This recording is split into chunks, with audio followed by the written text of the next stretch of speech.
నన్ను ఇక్కడికి ప్రేమతో ఆహ్వానించినటువంటి దైవజనుడు ప్రసాద్ గారికి, కుటుంబానికి, నాకంటే దేవుని సేవలో బహుబలంగా వాడబడుతున్న కరుణైన దైవజనులు ఎందరో ఉన్నారు. వారికి, సమకూర్చబడిన మీ అందరికీ నా హృదయపూర్వకమైన వందనాలండి. మంచి సంగీతాన్ని అందిస్తున్నటువంటి సంగీత బృందానికి, సౌండ్ సిస్టమ్ ఆపరేట్ చేస్తున్న తమ్ముళ్ళకి, ఈ పరిచర్యలు ఎంతమంది మీరు భాగస్తులుగా ఉన్నారో వారందరినీ నా ప్రభు ఈ పూట దీవించి ఆశీర్వదించునుగాక. లోకంలో ఒక సామెత ఉంది, గురువు లేని విద్య గుడి విద్య అని. మీరు వినే ఉంటారు. ఈ ఆత్మీయ జీవితాన్ని జీవిస్తున్నటువంటి మనం ఈ ఆత్మీయ ప్రయాణంలో ఓకేనా ఫైన్ ఈ ఆత్మీయ ప్రయాణంలో ఆత్మీయ జీవితాన్ని జీవిస్తున్న మనందరం దేవుని కృపతో మనము నింపబడాలని, దేవుని చిత్తానికి అప్పగించుకోవాలని, అసలు దైవికమైన క్రమం అంటే ఏంటిదో కూడా మనకి తెలియదు. ఒక దినాన యేసు ప్రభు అంటే ఎవరో ఎరుగని దినాలలో బ్రతుకుతున్న మనల్ని చావును వెతుక్కుంటూ, సమాధానము లేక, కుటుంబాలలో శాంతి లేక, కుటుంబంలో మన కుటుంబీకులే మనల్ని హింసించి, నిందించి, రకరకాలుగా మన ఇబ్బందులకు గురి చేస్తే ఎట్లా బ్రతకాల అర్థం కాని పరిస్థితుల మధ్యలో దిక్కుతోచని విధంగా మనం మిగిలిపోయినప్పుడు అర్థమయ్యాయి, తెలుసుకున్నావు. ఇక మరి ఆదివారం ఆరాధనకి ఎందుకు రావాలి? ఒక దైవజనుని నడిపింపుకి ఎందుకు అప్పగించుకోవాలి? అసలు సేవకుడు ఎందుకు ఉండాలి? దైవజనుడితో మనకి పని ఏంటి? దైవజనుడిని అసలు దేవుడు ఎందుకు పెట్టాడు? ఈ కాలంలో దేవుడు ఒక దైవజనుడిని ఎందుకు ఏర్పాటు చేశాడన్న ఆలోచన చాలామంది హృదయాలలో లేక, దైవజనుడు ఎందుకు నియమించబడ్డాడన్న ఆలోచనతోనే చాలామంది నింపబడక, వారి జీవిత కాలంలో దైవజనుని ప్రత్యక్షతను పొందుకోలేని విధంగా మార్చబడి వారి జీవితాల్లో నష్టపోయిన వ్యక్తులుగా మిగిలిపోతున్నారు అనేకులు. ఈ రోజున మన జీవితాలలో మనము నష్టపోయిన విధముగా ఉండిన వ్యక్తులంగా కాక, దీవించబడిన వ్యక్తులుగా మీరందరూ మార్చబడాలని ఈ పూట మీ అందరినీ నా దేవుడు కోరుకుంటున్నాడు. ఆయన నామములో హల్లెలూయా అని చెప్పండి. ఈ పూట మీకు చాలా ప్రాముఖ్యమైన అవసరమైన విషయాలు చెప్తాను. జాగ్రత్తగా దయతో మీరందరూ దేవుడి మాటలు వినడానికి ప్రయత్నం చేయండి.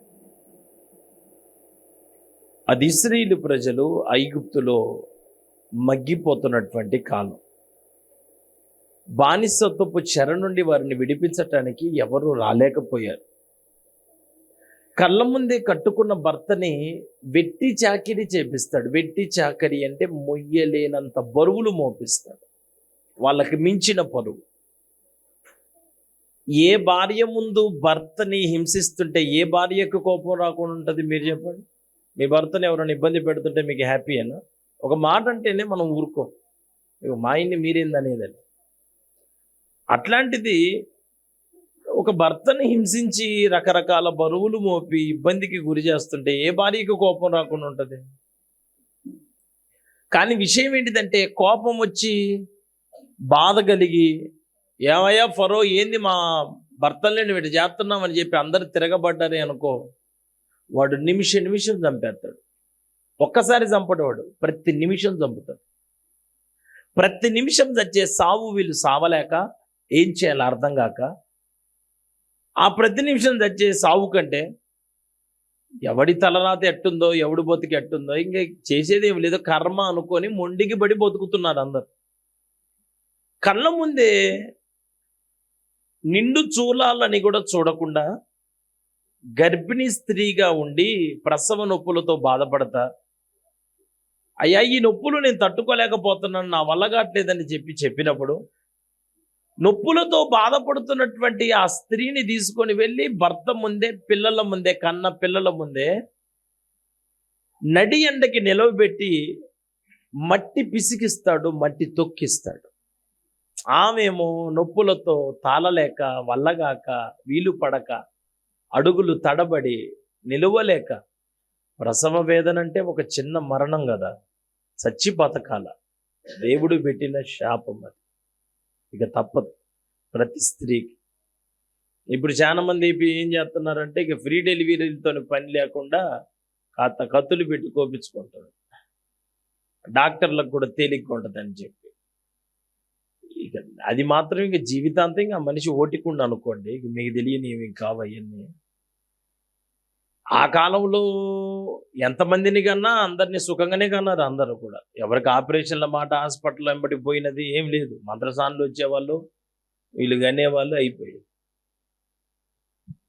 కానీ ఆ వెట్టి చాకిరి చేస్తుంటే నిండు చూలాలుగా గర్భిణితో ఉన్న ఒక భార్య కళ్ళ ముందే అంత హింసకి అంత వేదనకు గురవుతుంటే ఏ భర్తకు కోపం రాకుండా ఉంటుంది?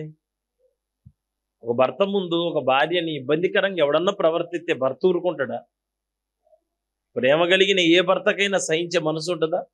నా భార్యని ఎవడరా మీరు ఇట్లా మాట్లాడేది, ఏందిరా ఇట్లా చేస్తున్నారన్న కోపం కలగదా? కోపం వస్తుంది, ఆవేశం వస్తుంది, చంపాలన్నంత కోపం కలిగిద్ది. కానీ ఏం చేయలేదు. ఏమన్నా చేద్దామని చెప్పి పరోగాడి మీదకి వీళ్ళందరూ కలిసి పోయారా? చెప్పాక నిమిషం చంపేస్తాడు. ప్రతి క్షణం చచ్చే బదులు ఇట్లా ఒకళ్ళకొకళ్ళు ఏముందిలే, కానీలే, పోనీలే, కర్మలేరా బాబు అని చెప్పి మొండికి పడి బతకటం వాళ్ళకి అలవాటైంది. ఇక అంతే. భర్త బాధ భార్య చూడలేకపోతున్నాడు, భార్య బాధ భర్త చూడలేక. వాడి ఇంకెంత మూర్ఖుడు ఒక మాట చెబుతా వినండి. ఇశ్రాయేలు ప్రజల పిల్లలు ఉన్నారు కదా, వాళ్ళ పిల్లల్ని ఇటుక బట్టీలు అంటే తెలుసా మీకు? ఇక్కడ ఇటువైపు ఏమంటారు? ఇటుక బట్టీలేనా? ఇటుకలని తయారు చేసిన తర్వాత ఇట్లా ఎత్తుగా కడతారు కదండి. కట్టిన తర్వాత వాటిని కాల్చటానికి వాటి మధ్యలో వరి పొట్టో ఎండిపోయిన కట్టె పుల్లలో వాటి మధ్యలో అమర్చాలి. దానికోసం వీడేం చేసేవాడంటే ఫరో ఇశ్రాయేలు ప్రజల పిల్లల్ని ఇటుక బట్టీల మీదకి ఎక్కించేవాడు. వాటన్నిటిని సదరంటారా, వాటి మధ్యలో ఎండిపోయిన పుల్లలు, వరి పొట్టు, అట్లాంటిది ఇట్లాంటిది ఆ డస్ట్ అంతా దాని లోపల పెడితే అదంతా మంట పెట్టి కాలుస్తారు. వాళ్ళు పైనుండి అవన్నీ సర్దుతా ఉంటే కింద నుంచి వాడు మంట పెట్టేవాడు. వాళ్ళంతా పిల్లలు పైనుంచి కేకలేస్తా ఉండే అమ్మా అమ్మా అమ్మా అమ్మా నానా అని కేకలేస్తా ఉంటే వాడు నవ్వుతూ ఉండేవాడు. వాడికి అది ఒక పైచాచికమైన ఆనందం. కళ్ళ ముందే పిల్లల్ని అట్లా ఇబ్బంది పెడుతుంటే తల్లిదండ్రుల కడుపు ఏమైపోవాలా, ఎంత తరకపోవాలా. అయ్యో అరే అమ్మా అని వీళ్ళు ఇక్కడుండి అరుచుకోవటం, వాళ్ళక్కడుండి ఏడవటం తప్ప. కొంతమంది కాలిపోయి అక్కడి నుంచి ముద్దగా పైనుంచి కిందకి అట్లా పడిపోయేవాళ్ళు పిల్లలు, పసి పిల్లలు. మా పిల్లల్ని పంపించట్లేదంటే వాడు ఊరుకునేవాడు కాదు. అంత దౌర్భాగ్యమైన పరిస్థితుల మధ్యలో ఇశ్రాయేలీయుల ప్రజల జీవితం కొనసాగించబడుతుంది. అందరూ చూశారు, ఎవరి బాధలు ఒకళ్ళ బాధలు ఒకళ్ళు చూసుకున్నారు, కానీ వాళ్ళ బాధల నుండి బయటపడే మార్గం మాత్రం వాళ్ళకి కనపడలేదు. నిర్గమకాండం 3వ అధ్యాయం 7వ వచనం మనం చదివితే, ఎవరైనా చదివి సహాయం చేయగలుగుతారా? అమ్మా ఏమని?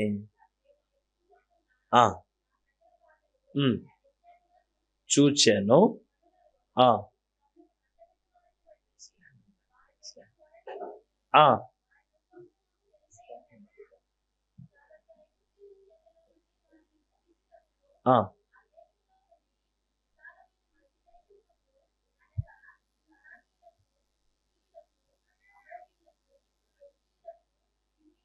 సరేమ్మా, ఇంక ఇవన్నీ మీరు ఇంటికి వెళ్ళిన తర్వాత చదువుకోండి మీరంతా, సరేనా? ఇక్కడ మీకు జరిగిన విషయం నేను చెప్తా. ఐగుప్తులోనున్న నా ప్రజల బాధను ఇప్పుడు నాకు సమాధానం చెప్పండి. ఎవరు చూశారు? చెప్పండి, అందరు చెప్పండి.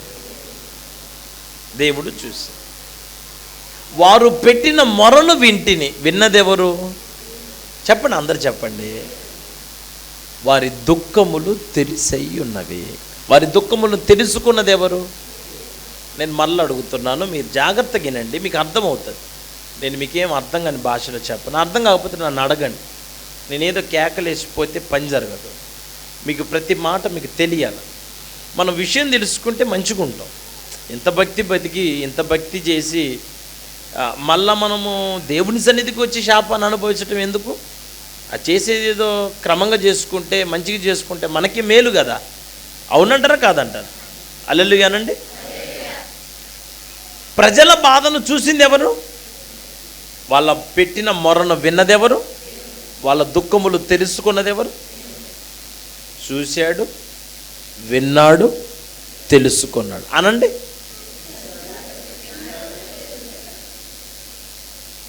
ఇప్పుడు ఇవన్నీ చేసింది ఎవరు?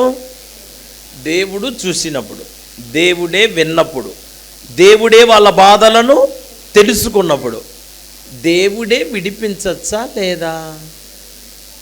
మాట్లాడదా మీరు? ఆయనే విడుదల ఇవ్వచ్చు కదా ఇశ్రాయేలు ప్రజలందరికీ. ఆయనే విడిపించవచ్చు కదా, ఆయనే నడిపించవచ్చు కదా, ఆయనే వారి జీవితాలను ఆశీర్వాదకరంగా మార్చచ్చు కదా. చేయవలసిన కార్యాలను ఆయన చేయొచ్చు కదండి. ఆయన చేయకుండా దేవుడు ఏం చేశాడు నాకు చెప్పండి? వాళ్ళ విడుదల కోసం దేవుడు ఎవరిని ఏర్పాటు చేసుకున్నాడు? ఒక మాట చెప్పండి. మోషేని ఇశ్రాయేలు ప్రజల నాయకునిగా ఉండాలని అనుకున్నారా? దేవుడు అనుకున్నాడా? ప్రజలు అనుకుంటే సేవకొచ్చిన దైవజనుడా? దేవుడు నియమించుకుంటే నిలవబడిన దైవజనుడా? ఈ రోజున నలుగురు కలిసి పోగయ్యి ఈయన పాస్టర్గా ఉంటాడని చెప్పుకుంటారు. నేను అన్న మాటలు మీకు అర్థమైనాయా? సంస్థల తరపున కూడా నేను ఏ సంస్థను విమర్శించే అంత స్థాయి నాది కాదు. నాకు అవసరం కూడా లేదు. నాకే బొచ్చెడి పని ఉంది. నా పని నాకు తీరిక లేదు. నేను ఎవరిని విమర్శించే అంత నాకెందుకులే. కానీ నేను చెప్తున్నా, ఫలానా సంస్థ తరపున మీ ఊర్లో ఒక సంఘం పెడతాము, ఆ సంఘం తరపున పని చేయటానికి నేను ఒక మనిషిని పంపిస్తానని సంస్థ పంపించిన మనిషి కాదు మనకి కావాల్సింది. దేవుని ద్వారా పంపబడిన దైవజనుని ద్వారానే మనకున్న కట్లు తెంపబడతాయన్న నామంలో. సంస్థలు మనకున్న కట్లు ఓకే, సంస్థలు మనకున్న కట్లు తెంపలేవు, కానీ దేవుని ద్వారా నడిపించబడిన దైవజనుని ద్వారా మన కట్లు తెంపబడతాయి. హల్లెలూయానండి. ఇప్పుడు నేను మరలా మిమ్మల్ని అడగాల, మీకు అందరికి అర్థం కావాలి.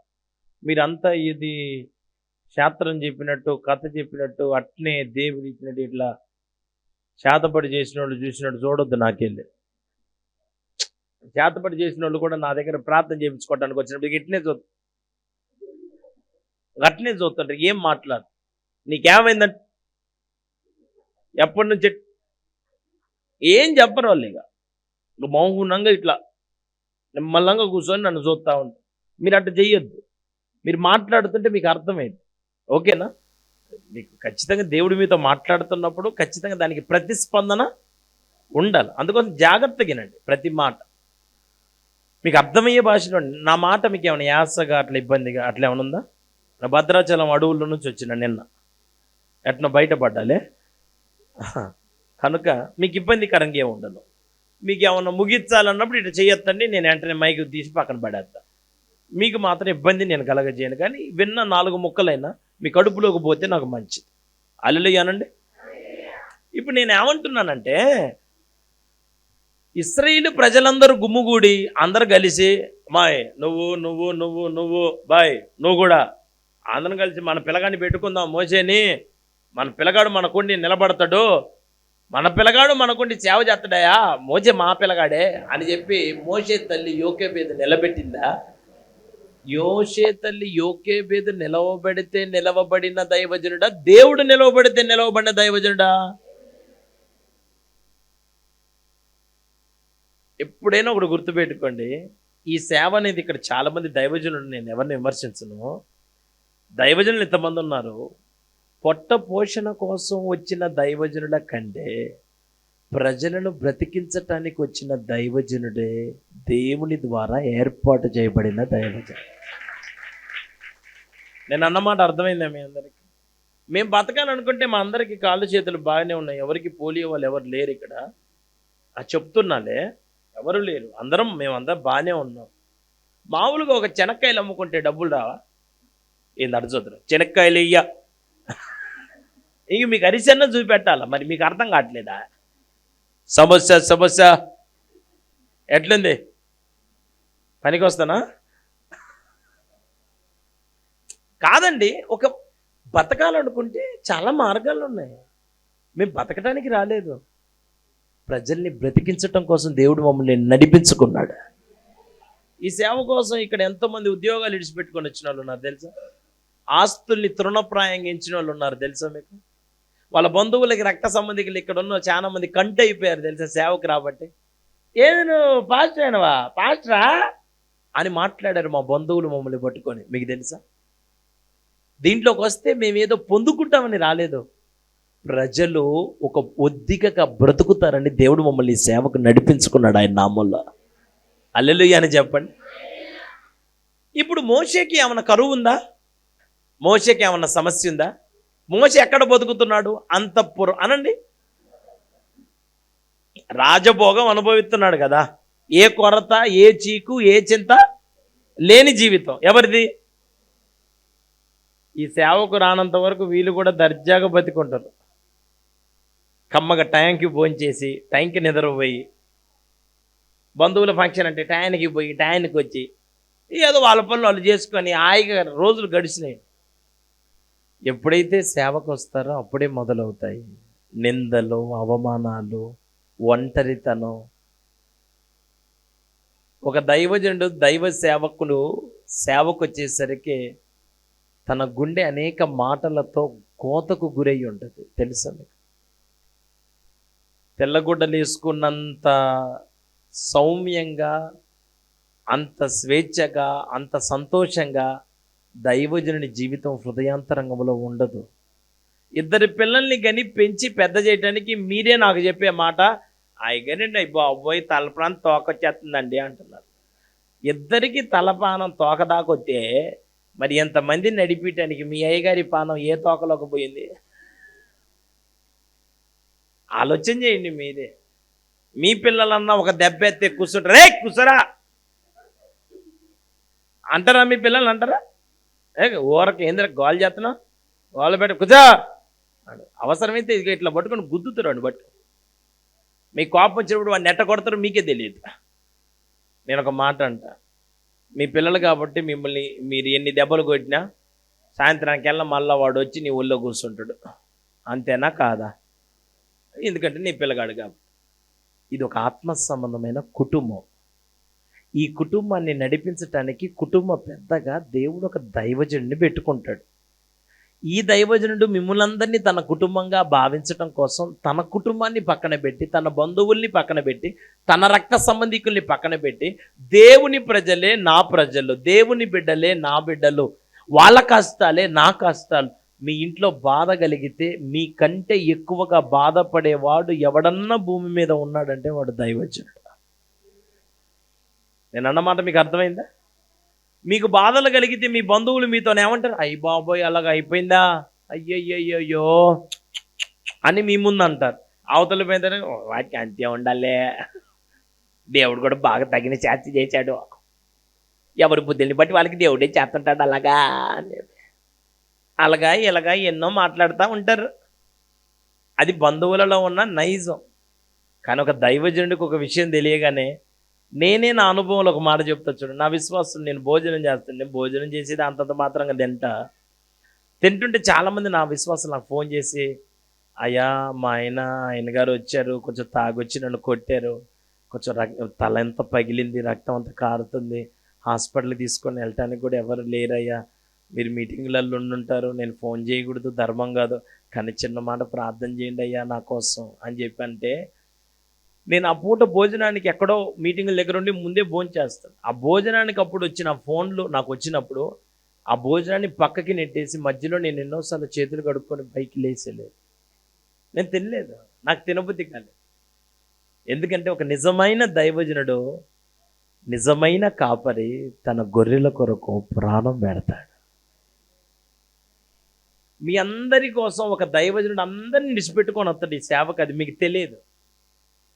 మీరే మా కుటుంబం అని, మీరే మా బంధువులని, మీరే మా ఆప్తులని, మీరే మా శ్రేయోభి లాషులని, మీరే మాకు సమస్తం అని చెప్పి ఒక దైవజనుడి సేవకు వచ్చినప్పుడు, ఈ సేవకి మీకు దైవజనుడిగా ఉండాలని మీరు అనుకున్నారా, దేవుడు అనుకున్నాడా?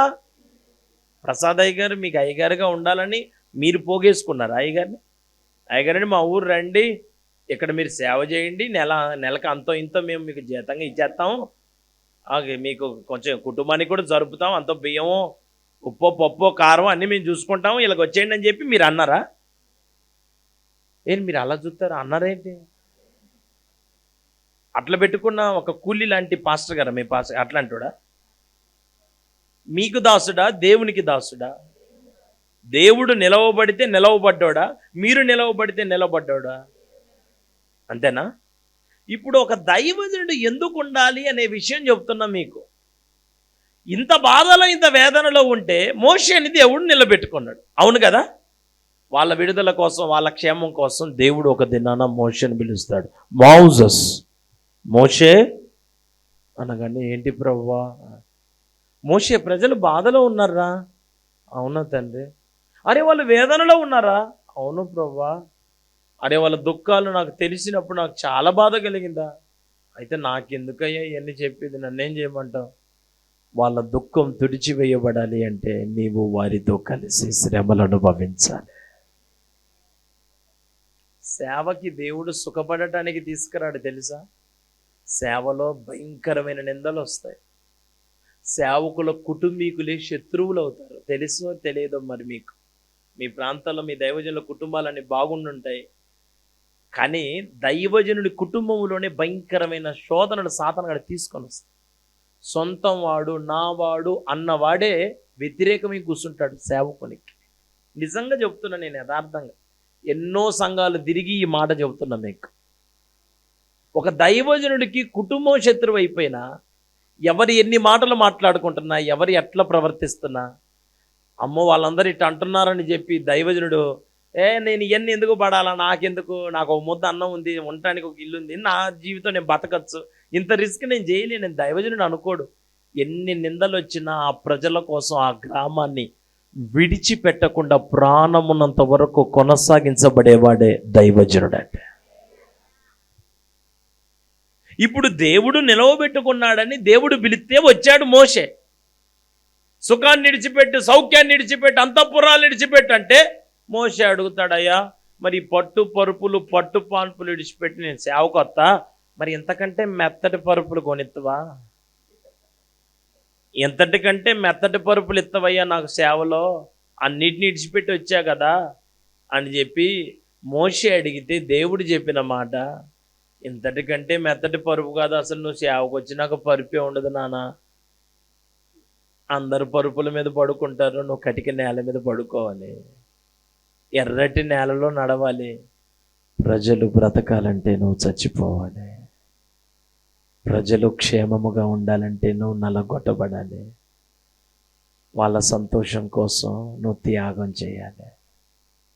పిల్లలని పెంచి పెద్ద చేయటం కోసం మేము గంజి దాగాం, గటక తిన్నాం, పస్తులు ఉన్నామని మీ పిల్లల గురించి మీరు గొప్పగా చెప్పుకోవట్లే, అనట్లేదా మీరు? ఇక్కడ అనరా?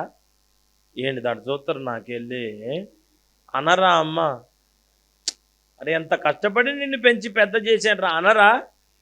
ఇప్పుడు వాడిని అంత కష్టపడి పెంచి పెద్ద చేసినప్పుడు వాడు పెద్ద పెరిగిన తర్వాత నిన్ను అనాథగా చేసి ఒక అనాథాశ్రమానికి అప్పచెబితే ఎంత మంచి పిల్లగాడో కదా నీ పిల్లగాడు, ఎంత పుణ్యాత్ముని కన్నవో తల్లే.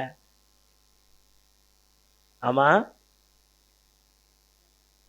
ఇప్పుడు ఒక్క పిల్లగాడు నిన్ను ఇంత ఇబ్బంది పెట్టి నిన్ను అనాథగా చేస్తే నీ గుండె పగిలిపోతే, ఇంతమంది పిల్లలు నన్నొక్కరిని చేస్తే నా గుండె ఏమైపోవాలో మీరు ఆలోచన.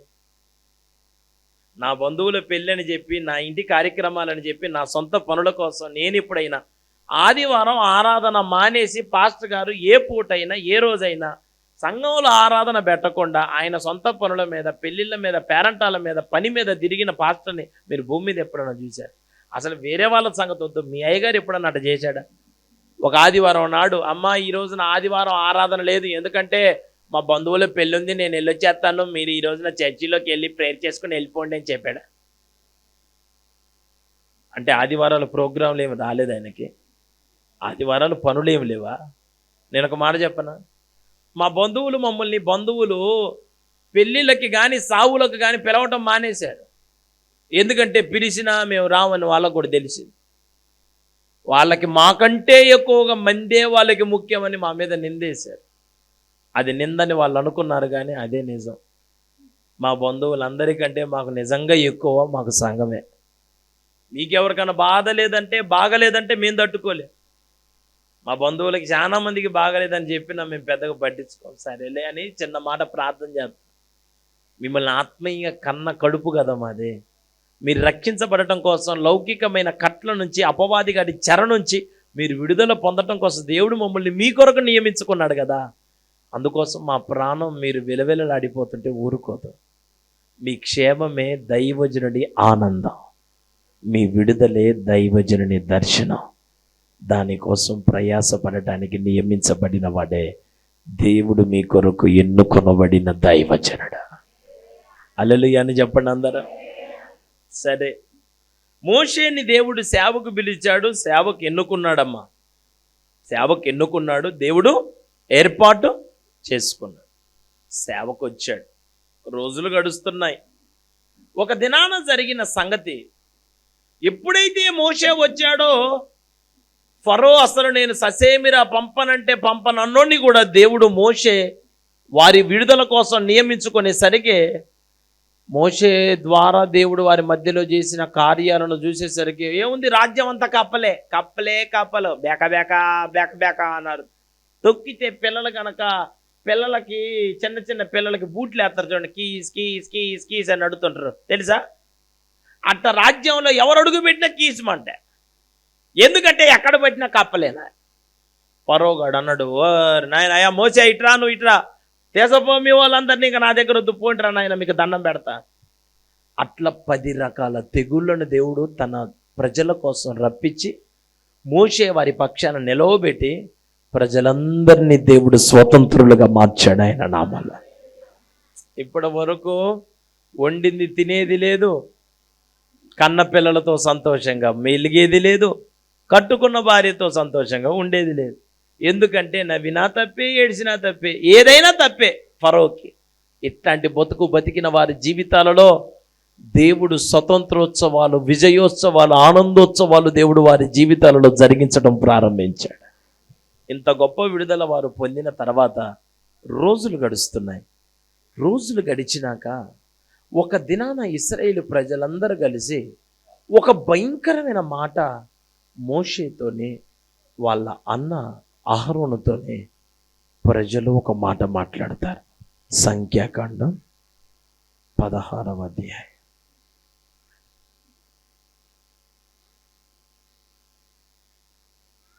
3వ వచనం చదువుతారు. సంఖ్యాకాండం 16వ అధ్యాయం 3వ వచనం. మోషే అహరోనులకు విరోధముగా పోగుపడి, మీతో మాకిక పని లేదు, ఈ సర్వ సమాజములోని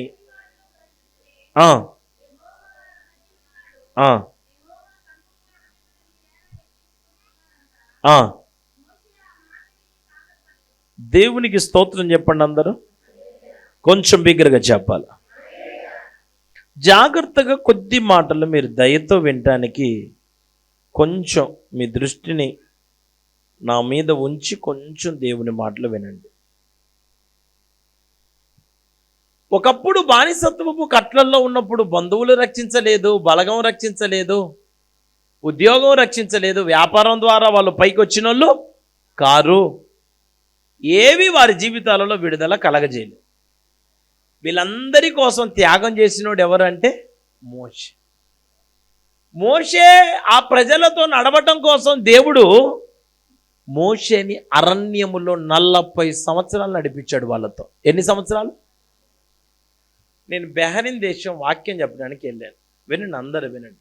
బెహరీన్ అంటే ఒక గల్ఫ్ దేశాల్లో ఒక దేశం. అక్కడ వాక్యం చెప్పడానికి వెళ్ళినప్పుడు నన్ను ఒక ప్రాంతానికి తీసుకొని వెళ్ళారు. అక్కడ నుంచి అక్కడికి నడవడానికి కొంచెం ఈడ నుంచి కొంచెం బయట మనం వేసిన గుడారం అంతా బయట టెంట్ వేసారు కదా, అంత దూరమే ఉంటుంది వాళ్ళ ఇల్లు. ఈ మధ్యలో ఇసుక, దాంట్లో నడవాలి, అంత దూరం వెళ్ళాలి. నేను మామూలుగా నా చెప్పులు వేసుకొని ఉన్నాను. ఆ చెప్పులతోని ఆ అరణ్యంలో ఆ ఇసుకలో నడవటానికి ఆ ఎండకి ఇసుక ఎట్లా గాలిపోతుందో తెలుసా. చెప్పులు తీసుకొచ్చేస్తుంది. ఒక అడుగు తీసి అడుగేద్దామంటే కాలంతో కూరుకొని పోతుంది, ఇట్లా దిగబడుతుంది. నేను 4 అడుగులు వేయగానే వెంటనే అక్కడే కళ్ళెంబటి నీళ్లు కారిపోయాయి. నేను వెంటనే ప్రభుని స్తుతించాను. అయ్యా, ప్రజల కోసం మోషే ఎంత నల్లగొట్టబడి ఉంటాడు తండ్రి, 40 సంవత్సరాలు. అంటే ఒక్క అడుగు తీసి ఇంకొక అడుగు ముందుకి ఒక సేవకుడు ముందుకు వెయ్యాలంటే ఎంత మంట, ఎంత బాధ, ఎంత నొప్పి, ఎంత వేదన అనుభవిస్తే ఒక దైవజనుడు ఈ సేవలో ఒక అడుగు ముందుకేయాలా? ఆర్థికంగా, మానసికంగా, శారీరకంగా, కుటుంబపరంగా, సమాజపరంగా, సంఘపరంగా అన్ని విషయాలలో నలగగొట్టబడి నిందలనన్నిటిని భరించి ఆ బాధను ఏ పూట మీకు వ్యక్తపరచకుండా మీ ఎదుట మిమ్మల్ని నడిపించబడటానికి పూనుకున్నవాడే దైవజనుడు. అంతటి అరణ్యములో ఇశ్రాయేలు ప్రజలందరి కోసము 40 సంవత్సరాలు నడిచినటువంటి ఆ మనిషి ఒక 14 అడుగులు నేను వేయలేకపోయాను. ఎర్నెస్ట్ పాల్ అనేవాడిని. ఎట్టుందో పరిస్థితి మీరు ఆలోచించండి. వాళ్ళ కోసం సుఖమైన భోజనాన్ని విడిచిపెట్టాడు, సుఖవంతమైన విలాసవంతమైన పట్టు పాన్పులను విడిచిపెట్టాడు, రాజవస్త్రాలను విడిచిపెట్టాడు, రథాలను గుర్రాలను విడిచిపెట్టాడు, సుఖాన్ని సౌఖ్యాన్ని భాగ్యాన్ని వదులుకొని దేవుని ప్రజలతో కలిసి శ్రమలు అనుభవించటానికి వచ్చాడు. ఏంటి ఏమైనా ముగించమంటారా? ఇంకా చిన్నగా అటు ఇటు కదులుతున్నారు, పిల్లల్ని ఏడిపిస్తున్నారు. ఈ రాకడకు సూచనలాగా ముగించడానికి సూచనలు అయ్యండి. అదే ఆనవాళ్ళైతే నాకు చెప్పండి, మొహమాటం ఏం పాడను. సేవకు వచ్చిన తర్వాత సిగ్గి ఇడిచిపెట్టి వచ్చినా ఇంక మీరు ఏమన్నా పట్టించుకునేవని కాదు. నేను సేవకునికి సిగ్గేం ఉండదుగా. చెప్పండి, ఏమన్నా ఉంటే చెప్పండి, ఇంకా ముగించుకొని పోదాం. ఒక ముద్ద తిందాం, నేను కూడా మీతో పాటు తింటా. ముగిద్దామా చెప్పనా? మరి మాటికి ఒకళ్ళు నేడిపిస్తున్నారు. పిల్లల్ని నేడిపిస్తే ముగించమన్నా, లేకపోతే ఎట్టా ఇక ఫోన్ రింగ్ అయితే ముగించాలా? కొంచెం చూడాలి కదమ్మా. నాకు ఇదిగో ఇప్పుడు నేను మీటింగ్ అయిపోయిన తర్వాత నా ఫోన్ మీకు చూపిస్తా. నాకు 190 ఫోన్లు వస్తాయి. నా ఫోన్లన్నింటినీ నా మనిషి అందుకో కాల్ ఫార్వర్డింగ్ పెట్టించిన నా సేవకులు ఎత్తుతూ ఉంటారు. అందుకోసం నా ఫోన్ నేను ఇక తీసుకోండి, నేను పనిలోనే ఉంటాను. కొంచెం దయించి నాకు కొంచెం సమయం కేటాయించండి. మీకోసం ఎంత ప్రయాసపడి వచ్చినా తెలుసా? కనీసం నాకు ఏసీ బస్సు కూడా దొరకదు, మామూలు బస్సులో పడి వచ్చిన. మీకు ఈరోజు ఉదయం మీటింగ్, నేను ఉదయం మీటింగ్కి రాన నాయనానికి దండం పెడతాయ్యా అని మా ఓడి ఇన్ని మాటలు చెప్పిన మీ అయ్యగారు, నీవు నన్ను ఆశీర్వదిస్తేనే కానీ నేను విడిచిపెట్టను, యాకో పట్టుకున్నట్టే పట్టుకున్నాడు. మీ అయ్యగారు పోడు బరాయించలేక తట్టుకోలేక మా ఊడు ఒకటే మాట చెప్పిండు, అయ్యగారు నువ్వు పోకపోతే ఆ మనిషి అసలు భూమి మీదనే బతికేటట్టే లేడు, అసలు మొత్తం ప్రాణం అంతా పోయినట్టు చేస్తుండు. ఆయన చాలా ఆశపడుతున్నాడు అయ్యా, ఆయన ప్రాణం అంతా కొట్టగలాడుతుంది. కొంచెం దైవజనుడు రావాలా అంటున్నాడు. అంటే నాకు ఇంత రిస్క్ ఉంటుందని తెలుసు. కొంచెం ఉదయం వస్తే నేను రెస్ట్ తీసుకొని నిదానంగా సాయంత్రానికి వద్దామని అనుకోను. కానీ మీ అయ్యగారికి ఉన్న ఆలోచన ఏంటంటే, నా సంఘం కొంచెం 4 మాటలుంటే బలపరచబడతారేమో, వాళ్ళు కూడా ప్రభు కోసం బతుకుతారు కదా, వాళ్ళు కూడా దీవించబడాలనేది ఒక తండ్రి హృదయం. అది దానిని మీరు కొంచెం అర్థం చేసుకొని కొంచెం నాకు సహకరించగలిగితే నేను పని చేయగలను. కుట్లేస్తుంటే అటు ఇటు జరుగుతుంటే ఎటైనా కుట్లేయాలి. వైద్యం జరుగుతున్నప్పుడు కుట్లేస్తుంటే నేను ఇటు కుట్టేస్తుంటే అటు పడుతుండే కుట్టు. మీరు జరగకుండా కదలకుండా కూర్చొని ఉంటే నేను చేసే పని జరిగిద్దా? అంతేనంటారా కాదంటారా? అల్లెలే చెప్పండి, కొంచెం బిగ్గరగా చెబుతాం. మోషే ఇప్పుడు ఈ ప్రజలందరి కోసం అన్నిటిని విడిచిపెట్టుకొని వచ్చినాడు కదా నాన్న. ఈ ప్రజలందరి కోసమే కదా ఇంత త్యాగం చేసింది. మరి ఇప్పుడు వీళ్ళందరూ కలిసి మోషేకి అహరోనులకు విరోధంగా పోగుబడి వీళ్ళు ఏమంటున్నారంట? మీతో మాకిక పని లేదు అనండి. ఆ మాట కొంచెం గట్టిగా చెప్పరా? అమ్మా నన్ను ఇక్కడికి వాక్యం చెప్పడానికి అని చెప్పి మీ అయ్యగారు పిలిచిండ్రు. ఇక్కడికి మీ ఊరు తీసుకొని వచ్చిన తర్వాత అయ్యగారు నీతో మాకు పని లేదు అయ్యగారు, వాక్యం చెప్పి పని లేదు నన్ను పట్టుకొని అంటే ఏముంటుంది? నాకు ఎట్లుంటుంది చెప్పండి? ప్రతి మీటింగ్లో యేసు ప్రభుతో పాటు మీ ప్రసాద్ అయ్య గారి గురించి కూడా వాక్యం చెప్పను. నాకు చిన్న ఏసయ్య కాడ మీ ప్రసాద్ అయ్య గారిగా పలానా ఊరి పోయినా నాయన తండ్రి ఆ అయ్యగారికి 101 వందనాలయ్యా, నేను రానని చెప్పినా నా దొంప తెచ్చిండు, పోతేనేమో నీతో పని లేదు అంటుండు. నన్ను మొహం మీద పట్టుకొని నేను ఒక్క పూట ఉండటానికి వచ్చినోడ్నే నీతో పని లేదంటేనే నేనే తట్టుకోలేకపోతే జీవితాన్ని త్యాగం చేసి వచ్చినాడు కదా మోషే. అందరినీ అన్నిటిని విడిచిపెట్టుకొని వచ్చినాడు కదా మోషే. నేను మరలా చెబుతున్నా, మీరు జాగ్రత్తగా ఈ మాటనండి. మీ గురించి నిస్వార్థంగా ఆలోచన చేయగలిగిన వాళ్ళు భూమి మీద ఎవరైనా ఉన్నారంటే మొట్టమొదటిగా వాళ్ళు దైవజనుడే, అంతే. నిజంగా చెప్తున్నాను. మీ చాలామంది అంటారు, తల్లి అంటే తల్లిని మించిన దైవం ఏమన్నా ఉన్నదంటే ఆ తల్లికి ఆకలింది అనుకోని పిల్లగాన్ని విడిచిపెట్టి ఒక ముద్ద అన్నది అంతే.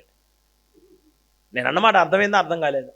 నేనే ట్రైన్లో ప్రయాణమే వస్తుంటామా, నేను భోజనం చేయలేదు అక్కడ, నాకు హడావుడైంది. టైం అయిపోయిందని చెప్పి హడావుడికి నేను ట్రైన్ ఎక్కా. మధ్యాహ్నం 1 గంట ట్రైన్, 1 గంటకి దిగుతా. ఈలోగా మీరు భోజనం ట్రైన్లో చేసేయండి అయ్యగారు అని చెప్పాను. నేను రైల్వే స్టేషన్ రాకంటే బయట పాపం చిన్న పాప బాబు నాకు తెలియలేదు, చిన్న ఇంతే 2-3 సంవత్సరాలు ఉంటాయేమో, అప్పుడే చిన్న నడుస్తాము. 2-3 కాదులే, 4-5-6 ఉంటాయేమో, పర్వాలే నడుస్తున్నాడు బాగానే. పిల్ల అయితే తెలియదు. ఆ చిన్న వాళ్ళిద్దరు అడుక్కుంటా ఉన్నారు, వాళ్ళ అమ్మగారు అడుగుతుంటే ఈ పిల్లగాడు కూడా అని అంట. నాకు బాధ అనిపించి, ఏముందిలే ప్రతిరోజు తినే భోజనం, సాయంత్రం మళ్ళీ అక్కడ మీటింగ్ పోగా నాకు నచ్చింది కోరింది వండి పెడతారు కదా, ఎందుకు వీళ్ళని చూసి కూడా మనం అటు చేయకూడదని నాకు కట్టి నా క్యారేజ్ని నేను వాళ్ళకి ఇచ్చాను. ఇస్తుంటే ఆ చిన్న పిల్లగాడు పాప ఇట్లా తీసుకొని పోతుంటే వాళ్ళ అమ్మగారు ఆమె పెద్దామంటది, ఉదయం వాళ్ళు ఇచ్చింది తీసుకున్నాం, ఇందాక ఇచ్చింది తీసుకున్నాం, ఇప్పుడు కూడా తీసుకుంటావా, నేనేం తినాలరా గడ్డా అంటున్నాం. కన్నతల్లే, కానీ కన్నతల్లి అయినా కడుపు నిండా ఆమె తినకుండా ఎంతకాలం పెడతారు? ఇప్పుడు నేను భోజనం చేసేటప్పుడు చాలామంది విచిత్రమైన ఒక మాట మాట్లాడతారు. ఏమంటారంటే, అయ్యగారు మీరు తింటే మేము తిన్నట్టే అంటారు. ఎందుకంటే నేను ఒక పూట ఉండేవాడిని కాబట్టి. నేను ఒక వారం రోజులు ఉంటా, మీరు తింటే మేము తిన్నట్టే అని మీరు అంటారా? వారం రోజులు నన్ను ఒకళ్ళ ఇంట్లో వచ్చారు, ఒక బ్రదర్ ఇంట్లో. ఆ బ్రదర్ ఉన్నారు ఇక్కడ, బయట ఉన్నారేమో. ఒక బ్రదర్ ఇంట్లో నన్ను పెట్టారు. వాళ్ళ ఇంట్లో నేనున్నాను. మీరు తింటే మేము తిన్నట్లే, మీరు ఉండాలే కానీ ఈ గది అంతా మీకే ఇస్తామని అంటారు. నేను ఇడిచిపెట్టకుండా 2 వారాలు ఉన్నాను అనుకో. అయ్యగారు మీకు ఉదయం 8 గంటలకు బస్సు ఉంటుంది, 12 గంటలకు ఉంటుంది, సాయంత్రం 4ంటికి కూడా ఉంటుంది. ఒకవేళ మీరు ఇక్కడ నుంచి బస్సుకి వెళ్ళలేకపోతే ఇక్కడ నుంచి తనకైనా పంపిస్తాం, భీమవరమైనా పంపిస్తాం, అవసరమైతే నేను మాచర్లైనా పంపిస్తాను, నీకు దండం పెట్ట పోరా నాయన అని చెప్పి. ఒక పూట కంటాం, 2 పూటల కంటాం, మీరు తింటే మేము తిన్నట్టండి. ప్రతి పూట ఎవడంటాడు? నీ గురించి నిస్వార్థంగా కడుపు కట్టుకొని ప్రయాస పడగలిగిన వాడు ఒక్కడే భూమి మీద, వాళ్ళే దేవుడు నీకు ఇచ్చిన దైవజనుడు. హల్లెలూయా అని చెప్పండి. ఇప్పుడు ఇంత త్యాగం చేసి మోసే సేవకొస్తే వీళ్ళందరూ ఏమంటున్నారంటే, ఇప్పుడు మీతో మాకిక అండి. నాకు మాట చెప్పండి, ఒకప్పుడు తినటానికి తిండి లేదు, బానిసత్వపు కట్లు, పిల్లల హింస, భార్య హింస, భర్త హింస, అందరు బానిసత్వం, ఇంత బాధలు అనుభవించినప్పుడు అయ్యగారితో పని వచ్చిందిగా. అయ్యగారితో నీ సమస్యకి పరిష్కారం కావాలంటే దైవజనుడు అవసరం అయ్యాడా కాలేదా? నేను ఒక మాట మిమ్మల్ని అడుగుతా, వాళ్ళ సంగతి పక్కన పెట్టండి. రోగం వచ్చినప్పుడు, మీరు సమస్యల్లో ఉన్నప్పుడు, మీ కుటుంబంలో నెమ్మది లేనప్పుడు, మీ పరిస్థితులు బాగలేనప్పుడు, ఎవరో ఒకళ్ళ ద్వారా దేవుడు మీ అయ్యగారి దగ్గరికి మిమ్మల్ని తీసుకొని వచ్చిండు. అప్పుడు మీరు ఆ కష్టం నుంచి బయటపడటానికి మీకు దైవజనుడు అవసరం అయ్యాడా లేదా? అవునా? ఇప్పుడు ఆ సమస్యలో నుంచి అయ్యగారు ప్రార్థన చేయటాన్ని బట్టి, ఇంతకుముందు మన ఇల్లులు తెలుసు. నేను ఎవరిని విమర్శించట్లేదు, వేరే విధంగా నన్ను భావించమాకండి. ఏంది మమ్మల్ని అయ్యగారి తక్కువ చేసి అనుకోవద్దు. నేను ఉన్న వాస్తవం చెబుతాను. ఒకప్పుడు మనం ఉన్న ఇల్లులు మనకి తెలుసు. ఆ చిన్న ఇళ్లల్లో ఎంత కష్టాలు పడ్డాం, ఎంత బాధలు పడ్డాం. వర్షం వస్తే మన గుడిసె ఎంత ధరిచేది, మనం ఎంత తిప్పలు పడ్డాం. తినటానికి మన పిల్లల్ని పెంచుకోలేక, పోషించుకోలేక ఎంత అవమానకరమైన కష్టాలలో, ఇబ్బందుల్లో మనం కూరుకొని పోయినాం, మీకు తెలియదా? ఇంత బాధలు పడ్డప్పుడు దేవుడు మన క్షేమం కోసం, మన విడుదల కోసం, మన ఆశీర్వాదం కోసం ఒక అయ్యగారిని దేవుడు మన కోసం నియమించి, ఆయన ప్రార్థన చేయగానే ఈరోజు ఒక ఇల్లు కట్టుకున్నాం, మన పిల్లలకి పెళ్ళిళ్ళు చేసుకున్నాం, మనకి మనవళ్ళు మనవరాళ్ళు అయినరు. అవునా? మన స్థితిగతులు మార్చేసిండు దేవుడు. మనకున్న అప్పులు తిప్పలు కూడా తీర్చేసుకొని కృపించిండు. అంతో ఇంతో ఒక పావలా బేడ కూడా, ఒక రూపాయి మనం మిగిలించుకోవడానికి కూడా దేవుడు సహాయం చేసి, ఎంత మేలు మన జీవితాల్లో జరిగిన తర్వాత దైవజనుడు మనకు అవసరం లేనట్టు మనం ప్రవర్తించటం న్యాయమా కాదా? మీరు చెప్పండి.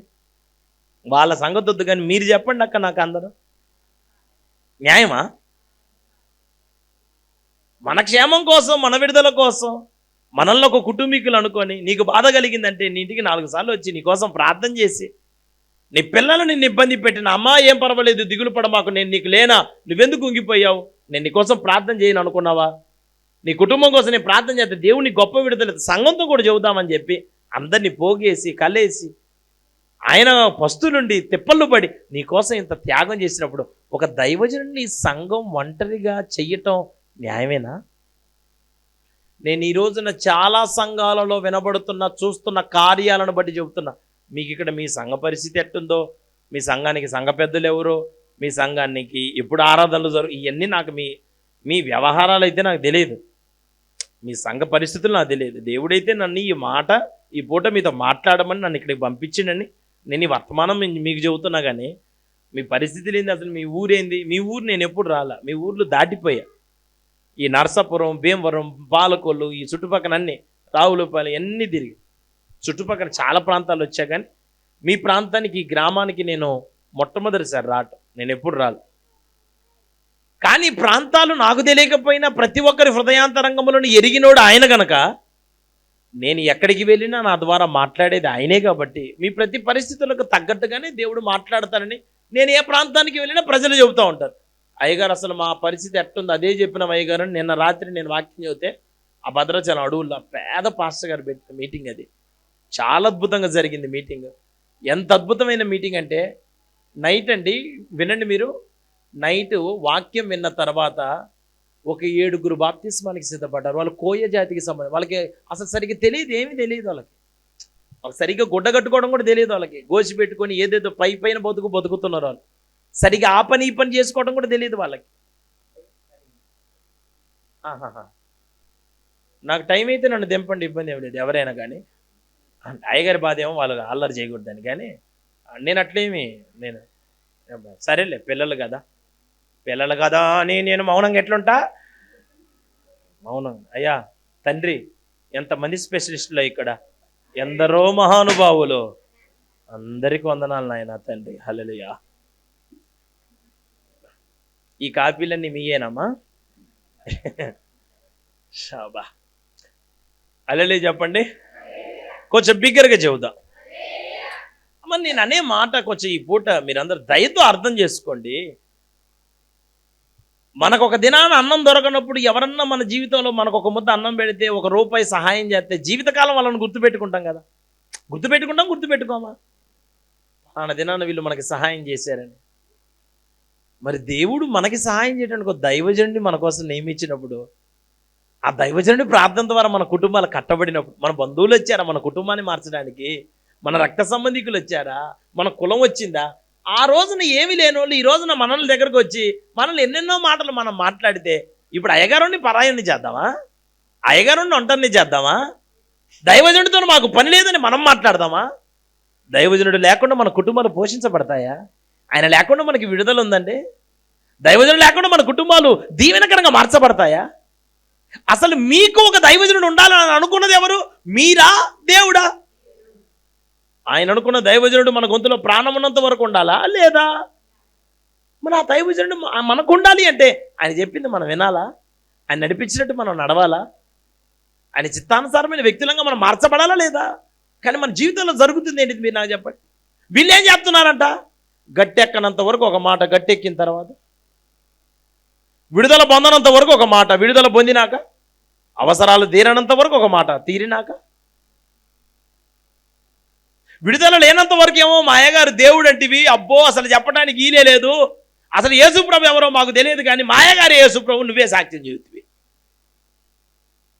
ఒకప్పుడు నీకు మీ అయ్యగారు యేసుప్రభులా కానొచ్చింది, అసలు ఈ రోజున నీ కంటికి అసలు మీ అయ్యగారే కనపడట్లేదు ఆయన నీకు.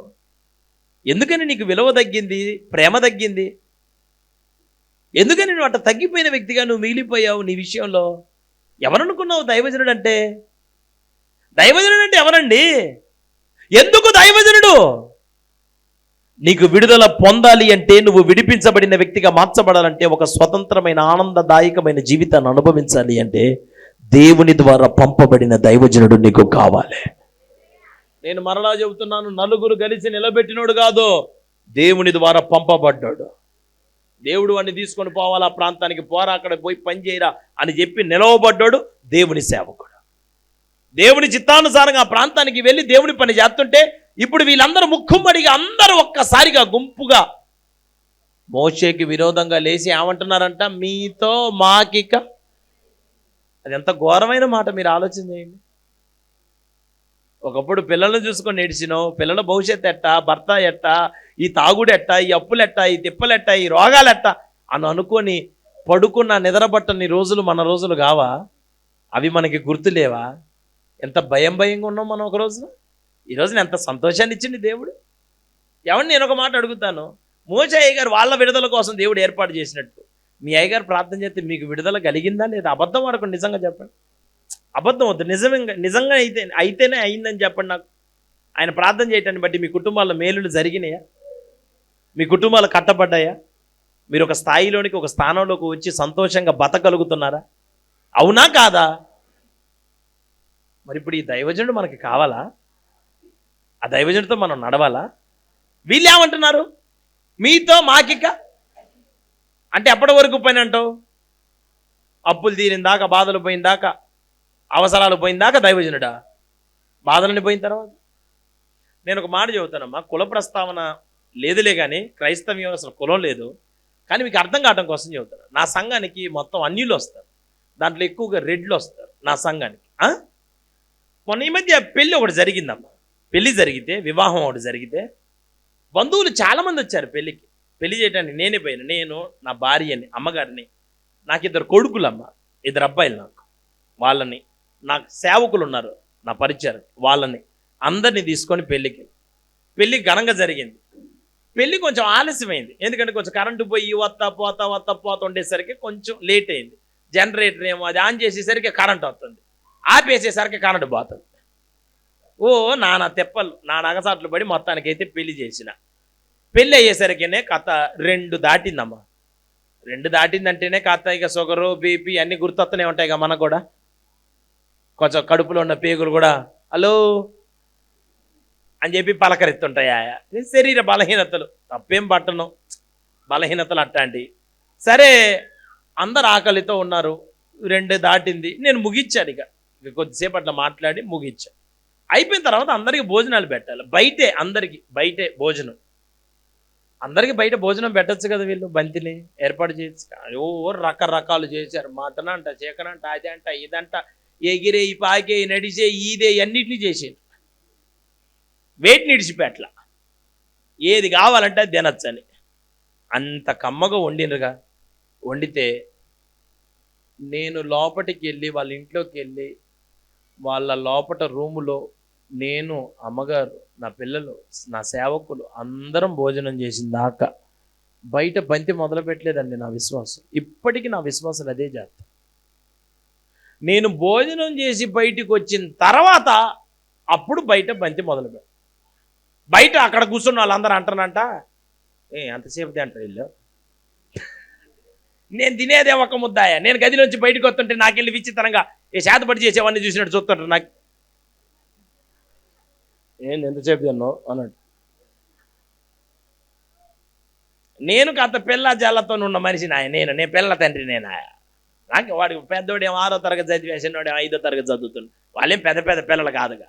ఒకటేమో డ్రెస్సుకు పూసుకోను, అవసరాన్ని బట్టి మొక్కలతో ఆడుకోను. వాళ్ళు నా పిల్లలు తినమంటే అన్నంతో ఆడుకుంటారు వీళ్ళు. ఈ పంచాయతీలన్నీ తీర్చుకునేసరికి నాకు కొంచెం టైం పట్టి నేను వాళ్ళకి చెప్తా కూడా, అమ్మా వాళ్ళకి భోజనం పెట్టండి అంటే చాలామంది ఆ పెళ్ళిళ్ళు అలిగి వెళ్ళిపోతున్నారండి. ఆమె ఇంటి ఆమె బయటకు వచ్చి ఏం చెప్పింది తెలిసిన నా విశ్వాసం, ఆమెన్న మాట్లాడేదంటే, మేము చచ్చిపోయేనాడు, మేము చచ్చిపోతున్నాం అన్నప్పుడు మీరెవ్వరూ రాలేదు, దేవుడు మా కోసం మా దైవజనుని తెచ్చాడు, ఆ దైవజనుడు ప్రార్థన చేస్తే ఈ రోజున మేము చల్లగా బతికాం. మీరు ఓపిక ఉంటే ఉండండి, మీరు భోజనానికి వచ్చిండ్రని నేను అనట్లా, కానీ మీ అందరికంటే మా దైవజనుడే మాకు ముఖ్యం. దైవజనుని తర్వాతనే మాకు మీరు ఈ విషయాన్ని మమ్మల్ని అపార్థం చేసుకున్న పర్వాలేదు. సత్యనాడు మీరు రారని మీరు ఒకవేళ అనొచ్చేం, ఆయన వచ్చి ఏడన్నా పాడేసిపోతాడు ఆయన. మీరు మాత్రం ఒకటి గుర్తుపెట్టుకోండి, మీ అందరికంటే మేము ఎక్కువగా మా దైవజనుడిని మేము ప్రేమిస్తున్నాము. ఇప్పటికీ ఒక పెళ్లి కానీ, ఒక శుభకార్యం ఏది జరిగినా నన్ను గౌరవించి నన్ను ప్రేమించిన తర్వాతనే నా విశ్వాసులు వాళ్ళ బంధువులను ప్రేమిస్తారు. ఎందుకంటే నా విశ్వాసులకు తెలుసు, నేను వారి కొరకు, వారి విడుదల కోసం దేవుని ద్వారా ఎన్నుకొనబడిన దైవజనుడు. ఈరోజు నా విలువ వాళ్ళకి తెలుసు కనుక నేను ఒక మాట చెబుతున్నాను, నా సంఘంలో పేదలు లేకుండా దేవుడు అందరిని ఆశీర్వదించిండమ్మా. అందరు ఆశీర్వదించబడ్డారు. ఆయన నేను కాదు ఆశీర్వదించబడటం, నేను కాదండి, నేను గొప్పోడిని అయ్యాన్ని నేను చెప్పడం కాదు, నా పిల్లలు గొప్పోళ్ళు అయ్యారు, నా బిడ్డలు దీవించబడ్డారు. నా పిల్లలు దీవించబడ్డారంటే నేను దీవించబడ్డట్టు కాదా? వాళ్ళు గొప్పోళ్ళు అయ్యారు, పిల్లలు గొప్పోళ్ళు అయ్యారంటే ఆ గొప్పతనం ఎవరికి వచ్చింది? ఇంకా తండ్రికేకా. నేనెందుకు తక్కువైతా?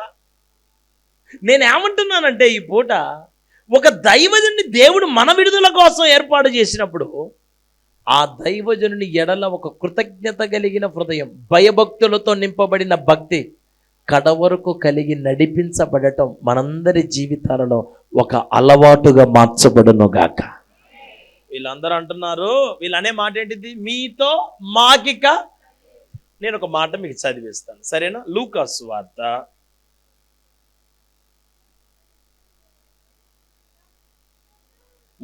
ముగిస్తా నేను, నాకు టైం ఉంది, 1 గంటలోగానే.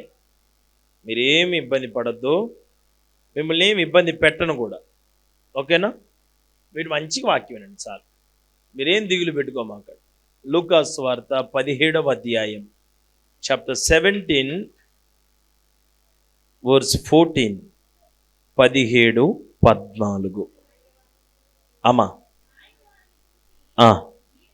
మీరు వెళ్ళి ఓకే, రైట్, థ్యాంక్ యూ అమ్మా. ఇప్పుడు నా వైపు చూడండి అందరు, అందరు చూడాలా, అందరు చూడండి కొంచెం, ఓకే. 10 మంది కుష్ఠరోగులమ్మా. ఎంతమంది కుష్ఠరోగులు? ఈ కాలంలో అంటే అందరితో కలిసి ఉంటున్నారు, కానీ ఆ కాలంలో కుష్ఠరోగులు ఎక్కడ ఉండేవాళ్ళు? ఊరి బయట. ఏం కావాలా? వాక్యం రాసుకోవడానికి పేపర్ కానుక ఇస్తాడంట. ఎంత ఇస్తావో నేను తర్వాత చూస్తా. ఇది సరేలే, దేవుడు ఆ మనిషిని అటు ప్రేరేపించాడు. సరే వినండి అమ్మ. ఊరి బయట అందరికీ దూరంగా బతికే వాళ్ళే కుష్ఠరోగు. అమ్మా కర్మగాలి పుట్టిన పిల్లగాడికి ఒకవేళ కుష్టి వచ్చిందా, వాడిని తల్లిదండ్రుల దగ్గర నుంచి దూరం చేసి వెంటనే ఊరి బయటపడేస్తారు. అర్థం చేసుకోండి వాళ్ళ బతుకులు ఎట్టున్నాయి. భార్యాభర్త సంబంధం ఎంత ప్రేమ, ఆప్యాయత, అనుబంధం కదా. పుసుక్కున్న భార్యకు వస్తే కుష్ఠరోగం, ఆమెను పంపించారు. భర్తకు వస్తే ఆయన్ని పంపించారు. ఆయన అక్కడ ఉంటాడు. ఒక్కళ్ళకి లేకుండా బతుకుతున్న కాలం ఆ కాలం. ఒక కుటుంబం కాదు, 10 మంది ఉన్నారు అక్కడ. వింటున్నారు కదా అందరు. వాళ్ళ బతుకుల్ని ఎవరేం పట్టించుకోవాలా? అందరికి అలవాటైంది, కష్టాలు కూడా అలవాటు చేసుకున్నారు, ఒంటరితనం అలవాటు చేసుకున్నారు. మా బతుకులు మారవులే, మా జాతకం ఇట్టా, మా కర్మ రా బాబు అనుకోకుండా ఏదో కర్మగాలి మా ఓడికి అట్ట వచ్చింది, మా వాళ్ళకి అట్ట అయిపోయిందిలే అనుకున్నారు అందరూ. కానీ వాళ్ళ కష్టాల్లో నుంచి బయటేసే మార్గం మాత్రం ఎవరు వాళ్ళకి చూపించలేకపోయారు. వాళ్ళ బాధలను చూసిన దేవుడు ఆ మార్గం గుండా ఆయనే వచ్చాడు. అరే చెప్పండి అందరు గట్టిగా. ఇప్పుడు చూడండి అమ్మా యేసయ్య మార్గం గుండా రాగానే వీళ్ళందరూ అన్నమాట, దేవా, అయ్యా, తండ్రి, ప్రభువా అని ఆయనని బతివిలాడి, మమ్మల్ని దాటిపోమాకయ్యా, దయించి నీకిష్టమైతే మమ్మల్ని శుద్ధులుగా చేయయ్యా, మమ్మల్ని బాగు చేయయ్యా. నీకిష్టమైతే అనే మాట ఎందుకు అన్నారు? మేము బాగుపడటం ఎవరికి ఇష్టం లేదు, మమ్మల్ని బాగు చేయటం ఎవరి తరం? మా బతుకులు ఇంతే. అందరూ మమ్మల్ని అసహించుకుంటున్నారు, అందరూ మమ్మల్ని ఇబ్బందిగా చూస్తున్నారు, అందరూ మమ్మల్ని బాధగా భావిస్తున్నారు. మమ్మల్ని బాగు చేయటం నీకైనా ఇష్టమేనా? నా పిల్లలు మమ్మల్ని చూడటానికి రావట్లేదు, వాళ్ళకి మేము ఇష్టం లేదంట. నా భర్త రావట్లేదు, నా భార్య రావట్లేదు, నా పిల్లలు, నా తల్లిదండ్రులు ఎవరు రావట్లేదు, మేము ఎవరికి ఇష్టం లేవంట. మాకు వచ్చిన ఈ రోగాన్ని బట్టి మేమందరికీ కష్టమైపోయామంట. నీకైనా కష్టంగా ఉన్నావా, ఇష్టంగా ఉన్నావా? ఒకవేళ నీకు ఇష్టమైతే మాత్రం మమ్మల్ని ముట్టి బాగు చేయయ్యా అన్న. అప్పుడు యేసయ్య ఏమనాలా? యేసయ్య అనాల్సిన మాట ఏంటి నాకు చెప్పండి? సరే నాన్న, నేను మిమ్మల్ని బాగు చేస్తాను అని చెప్పాలా, అవును కదా? దేవుడు ఏమన్నాడు చెప్పనా? మీరు వెళ్ళి మిమ్ములను యాజకులకు కనపరుచుకోండి. జాగ్రత్తగానండి. ఒక అయ్యగారు ప్రార్థన చేస్తే, మీ ప్రసాద్ అయ్యగారు ప్రార్థన చేస్తే, మీకు సమస్యలు, కష్టాలు, బాధలు, ఇబ్బందులు అన్నిటిలో దేవుడు మీకు విడుదల ఇచ్చిండుగా. ఇచ్చిండా ఇవ్వలేదు చెప్పండి. మీ అయ్యగారు ఆయన హస్తాన్ని ఇట్లా మీ మీద చాపి ప్రార్థించినప్పుడు ఎంతమందికి దేవుడు విడుదలనిచ్చాడు ఈ హస్తం ద్వారా? ఎంతమంది విడిపించాడు ఈ హస్తాలను? ఒకసారి మీ చేతులు ఎత్తి చూపించగలరా? ఆమేన్. దేవునికి మహిమ కలుగునుగాక. ఈ హస్తాన్ని దేవుడు అట్లా ఆశీర్వదించాడండి. ఈ హస్తాన్ని మీ కొరకు దీవెనగా దేవుడు మార్చినందులకే దేవునికి మహిమ కలుగునుగాక. ఇంకా ఈ హస్తము ద్వారా అనేక కుటుంబాలు కట్టబడునుగాక. ఇప్పుడు నేనేమంటానంటే, ఇప్పుడు వాళ్ళందరూ బాగుపడటానికి దేవుడు అయ్యగారు ప్రార్థన చేస్తే మీరు బాగుపడ్డారు, నిజమే. నేను ఒక మాట అంటాను, మిమ్మల్ని బాగు చేసింది అయ్యగారా దేవుడా? మళ్ళీ మీరు ఆలోచన చేసి చెప్పాలా. ప్రార్థన చేసింది అయ్యగారే అయినా, చెప్పండి, ప్రార్థన చేసింది అయ్యగారే అయినా స్వస్థతనిచ్చింది మాత్రం అవునా? ఇప్పుడు దేవుడు స్వస్థతనిచ్చాడు, అయ్యగారు ప్రార్థన చేసి. ఇప్పుడు అక్కడ వచ్చింది అయ్యగారా దేవుడా? అక్కడికి వచ్చింది వాళ్ళ కుష్ఠరోగుల దగ్గరకు వచ్చిందమ్మా. యేసయ్యే వచ్చాడు కదా, అవునా కాదా? ఇప్పుడు యేసయ్యే వచ్చినప్పుడు, యేసయ్యని వీళ్ళు అడిగినప్పుడు, మమ్మల్ని బాగు చేయి అన్నప్పుడు యేసయ్య ఏం చేయాలా? పోండ్రా, బాగు చేస్తాను, వెళ్ళిపోండి, దర్జాగా బతకండి, ఇక మీరు ఎవరికి దూరంగా బతకాల్సిన అవసరం అంత కర్మ లేదు రబ్బాయ్, పోయి మంచిగా మీ కుటుంబాలతో హ్యాపీగా ఉండండి అని చెప్పాలా. కానీ దేవుడు ఏమంటుండు? మీరు వెళ్ళి మిమ్ములను. మరి వీళ్ళేంది అసలు దైవజనుడు వద్దంటున్నారు? దేవుడే బాగు చేసేవాడు అండి, దేవుడు ఎవరి దగ్గరికి పంపిస్తున్నాడు అంటే దైవజనుడు ఉండాలా లేదా? అంటే ప్రార్థన చేసే నిమిత్త మాత్రుడిగా ఒకవేళ నీకు కనపడ్డా, అద్భుతాలు చేసేది ఆయనే అన్నట్లుగా నీకు అనిపించినా, ఈయన లేకపోతే ఆయన ఏ కార్యం చెయ్యలేడనే కదా దాని అర్థం. అంటే నీ జీవితానికి విడుదలను ఇవ్వటానికి ఒక సాధనంగా వాడబడుతున్న వాడే దైవజనుడు కదా. అవునంటారా కాదంటారా? దీనికి మీరందరూ సమ్మతమేనా? అవునా? ఇప్పుడు 10 మందిని దేవుడు బాగు చేస్తే, 10 మందికి దేవుడు విడుదలనిస్తే, దాంట్లో ఎంతమంది వెళ్ళారు, ఎంతమంది తప్పించుకున్నారు? 10 మందిలో ఎంతమంది అండి? ఈరోజు నేను ఒక మాట మిమ్మల్ని అడుగుతా, 10 మందిలో ఒక్కళ్ళకుంటే ఆ గుణం మీలో ఎంతమందికి ఉంది? ఒకప్పుడు అందరికి దూరం అయిపోయినండి, ఏమి లేకుండా బతికినండి, కష్టంగా అనుభవించినండి నా జీవితం, బతుకును ముందుకెట్ట నడిపించాలో కూడా నాకు అర్థం కాలేదు. కానీ నా కోసం దైవజనుడి దేవుడు పంపించాడు, నా కోసం నా దైవజనుడి దేవుడు నిలబెట్టుకున్నాడు. అమ్మా మీకు చిన్న విషయం చెప్పు. నేను ఒక పాస్టర్ గారు వాళ్ళ కొడుకుని, మా నాన్నగారు లేరు, చనిపోయారు. ఎందుకు చచ్చిపోయింది చెప్పనా? సేవలో తిండి లేక మంచినీళ్ళు తాగి తాగి తాగి తాగి తాగి పేగులు ఎండిపోయి చచ్చిపోయాడు. వైజాగ్ స్టీల్ ప్లాంట్లో మా నాన్నగారు గెజిటెడ్ ఆఫీసర్ అమ్మా. 1990 సంవత్సరం గురించి చెప్తున్నా మీకు. అప్పుడే 1000 రూపాయల జీతగాడు. మా నాన్నగారిది సొంతూరు మనుగూరు, తెలంగాణ. ఉద్యోగమేమో విశాఖపట్నం స్టీల్ ప్లాంట్లో. దేవుడి సేవకు పిలిచిందేమో మాచర్లలో మాకు ఇప్పటికీ కూడా ఒక బంధువు లేడమ్మా. దిక్కుమొక్కు లేకుండా వచ్చిన ఊర్లోకి, ఊరి బయట గుడిసేసుకుని తిన్నరా తాగినరా అని మమ్మల్ని అడిగిన దిక్కు లేదు, మమ్మల్ని అడిగిన పాపని ఎవ్వరు పోలేదు, ఎవ్వరు మాకు ఒక ముద్ద అన్నం పెట్టిన వాళ్ళు కూడా లేరు. ఆ కాలంలో ఉన్న విశ్వాసాలకు వాళ్ళకు కూడా తిండి దొరకటం అంతంత మాత్రమే. నూకలు అన్నం తెలుసా మీ అందరికీ? నూకలు అంటే మరి మీకండి మీకు తెలుసా? అయ్యగారికి బాగా తెలుసులే, కానీ మీకు తెలుసా అంటాను. మీకు తెలియదా నూకలు? వామ్మో, ఇప్పుడు మీరు ఇంకా గూగుల్లోకి పోయి సెర్చ్ చేసేటట్టే ఉన్నారు మీరు. నూకలు తెలుసా అంటే అటు చూస్తారేంది? నూకలు తెలియని వాళ్ళు ఎవరున్నారమ్మా? తెలుసు కదండి అందరికీ. ఆ కష్టాలు పడే కదా మనం వచ్చిన వాళ్ళం, ఏమన్నా కొత్త ఏముంది? సరే, ఆ నూకలు కొనడానికి కృప ఏంటిదంటే, ఇందాక ఇప్పుడు తింటే ఒక అర్ధగంటకి ఇందాక తినన్నట్టు మళ్ళీ ఇప్పుడు తినేటట్టు ఫ్రెష్గా ఆకలి అయితే తొందరగా జీర్ణం అయితే నూకలని ఇంతితేనా ఉండేది. అది వాళ్ళకే కష్టంగా ఉండేదాయా ముసలా ముతక వచ్చిన వాళ్ళు అంత పిరికెట్ తీసుకొని వస్తే నాకు ఓ తమ్ముడు ఉండే, నాకు వాడికే సరిపోయేది కాదు. మా నాన్న నేను ఎప్పుడు భోజనం చేస్తున్నా మంచినీళ్ళు తాగుతా, చింత చిగురు తిని మంచినీళ్ళు తాగి పండుకోవటం ఎప్పుడు చూస్తాను. నేను అదే పెరిగా. నాకు అందుకోసం సేవ మీద విరక్తి కలిగింది. సేవలో ఇన్ని కష్టాలా, సేవలో ఇన్ని బాధలా, సేవలో ఇన్ని నిందలా, సేవలో ఇన్ని అవమానాలా, సేవలో ఇన్ని ఆకలి దప్పులా, అంత ఉద్యోగాన్ని విడిచిపెట్టుకొని రావాలా? ఎవరు అసలు ఏమవుతారు మీరు? కాదండి, మీరు నాకేమవుతారు? బంధువులా, రక్త సంబంధికులు ఏమవుతారని? ఇది ఒక ఆత్మ సంబంధమైన కుటుంబంగా దేవుడు నిలబెట్టడం కోసం ఒక దైవజనుడు దేవుడు మీకోసం నడిపించాడు, కానీ ఇది శరీర సంబంధమైన బంధం అయితే కానే కాదు ఆయన నా వల్ల. అల్లెలి చెప్పండి అందరికీ. అమ్మా అసలు భోజనం ఎప్పుడు ఏనాడు మేమందరం కలిసి భోజనం చేయని మాకు క్రిస్మస్ రోజు ఒక రోజున ఎవరో మరి ఒక ఆమె మరి పుణ్యాత్మురాలు, ఆమెను దేవుడు దీవించును గాక, ఆమె ఎవరో నాకు తెలియదు, నేను అప్పుడేమో చిన్నతనానుండే. ఆమె ఆ కాలంలో పలావును కోడి మాంసం, పలావు ఆ కాలంలో పలావు అంటాం. బిర్యానీ గిర్యానీ ఇప్పుడు పేర్లు పెట్టింది, కానీ అప్పుడు ప్రతిదాన్ని పలావేగా.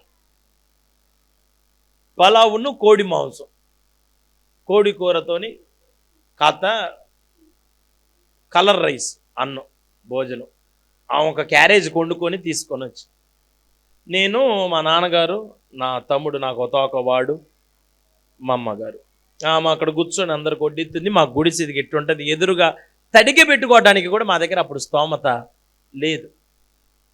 ఇంకంతే, గిట్టనే ఉండేది గుడిసె. సరే, ఆ చుట్టుపక్కల వాళ్ళంతా మా నాన్నగారికి వ్యతిరేకం. ఏందో మా నాన్న ఎవరిని ఏమనేవాడు కాదు, కానీ అందరూ వ్యతిరేకంగానే ఉండేవారు. రకరకాల మాటలు, నిందలు, కుక్కల మీద వాటి మీద కోళ్ళ మీద పెట్టి మా నాన్నగారిని తిట్టేవాళ్ళు. విశ్వాసులు ఎవరన్నా కోళ్ళు తెస్తే ఆ కోళ్ళు మన కోళ్ళని వాళ్ళే తీసుకొని కోసుకొని వాటికున్న ఈకలన్నింటినీ తీసుకొని వచ్చి మన చర్చి ముందు వేసేవాళ్ళు. ఏం జాతర చేసుకోండి అండి, అంత దౌర్జన్యం. అయినా మా నాన్న ఏం మాట్లాడేవాడు కాదు. సరేలే, ఒక దినం వచ్చింది, దేవుడు తప్పక మన మొర ఆలకిస్తాడు. ఎవరెవరికి దేవుడు ఏ ఏ ప్రతిఫలం ఇవ్వాలో దేవుడు చూసుకుంటాడులే అని చెప్పి మౌనంగా ఉండేవాడు మా నాన్న. సరేమ్మా, ఇప్పటికీ తెలియదు తల్లి, దేవునికి మహిమ. వాళ్ళని బట్టి మేము భోజనానికి వరుసగా ఇటు కూర్చున్నాము. మా అమ్మగారు అందరి ప్లేట్లలో భోజనం పెట్టింది, భోజనం చేయాలి. నేను ప్రార్థన చేస్తున్నాం. ప్రార్థన చేయటానికి కళ్ళు మూసుకున్నాం. కళ్ళు మూసుకుంటే ప్రార్థన చేసి ఆమెననేసరికి మా నాన్నగారి ప్లేట్లో ఒక కవర్ వచ్చి పడింది. ఏంటిది ఆ కవర్ అంటే, ఆ కవర్లో ఎవరో పెంట బాత్రూమ్ కూర్చొని ఇసిరేశారు. అంటే నేను ఒక మాట చెప్తాను, యథార్థంగా చెప్తున్నాను. నేను చాలా సింగపూర్ పోయినా, మలేషియా పోయినా, శ్రీలంక పోయినా, మన బహ్రెయిన్ పోయినా, చాలా దేశాల్లో దేవుని పని చేసిన, బ్యాంకాక్, థాయిలాండ్ పోయినా, ఎన్నో ప్రాంతాల్లో తిరిగి దేవుని కోసం నేను వాడబడ్డా. అన్ని ప్రాంతాల్లో చెప్పినా నేనేం సిగ్గుపడ్ను. మా నాన్నగారు ఆ పూట ఆ పెంటను పక్కకి నెట్టుకొని మా నాన్న ఆ రోజున భోజనం చేశాడు, తిన్నాడు. ఆ రోజున భోజనం చేశాడు మన. ఆ రోజున నా తండ్రి ఆ పని చేయటాన్ని బట్టి ఇప్పటికిప్పుడు మీరందరూ కలిసి మార్చర్లు వచ్చిన నిమిషాల మీద భోజనం పెట్టగలిగినంత ఆశీర్వాదాన్ని దేవుడు ఈ రోజున నాకు ఇచ్చాను. నన్ను ఆశ్చర్యం. ఈ సేవలో ఒక్క పూటకి, ఒక రాత్రికి రాత్రి మేము పుట్టగొడుగులాగా పుట్టుకొని వచ్చిన వాళ్ళం కాదు ఈ సేవలో. అర్థమైందా మీ అందరికీ? మా నాన్నగారికి ఆ కాలంలో తినటానికి తిండి లేక, వేసుకోవటానికి గుడ్డ లేక, అమ్మా సంకలో షర్ట్ జినిగిపోతే కుట్టుకోవటానికి సూది దారం లేకపోతే మా నాన్న పురికోస కట్టుకొని సేవ చేసిండమ్మా. పురికోస అంటే మరి మీకు ఏమంటారో తెలుసు కదా, పురికోస పెద్ద తాడులాగా ఉంటుంది, అది దాన్ని కట్టి మా నాన్న సేవ చేసి. ఆ కాలంలో ఎంత పైసా, పావల, కానుకలు చెల్లుతున్నాయి అప్పుడు డబ్బులు. ఆ డబ్బులు కూడా వస్తున్నాయి. ఆ కాలంలో రూపాయి నోటు, 2 రూపాయల నోటు, 5 రూపాయల నోటు చాలా టాపు నోట్లుండేవి. రూపాయి నోటు, 2 రూపాయల నోటు, 5 రూపాయల నోటు. ఇంకా 10 రాలా.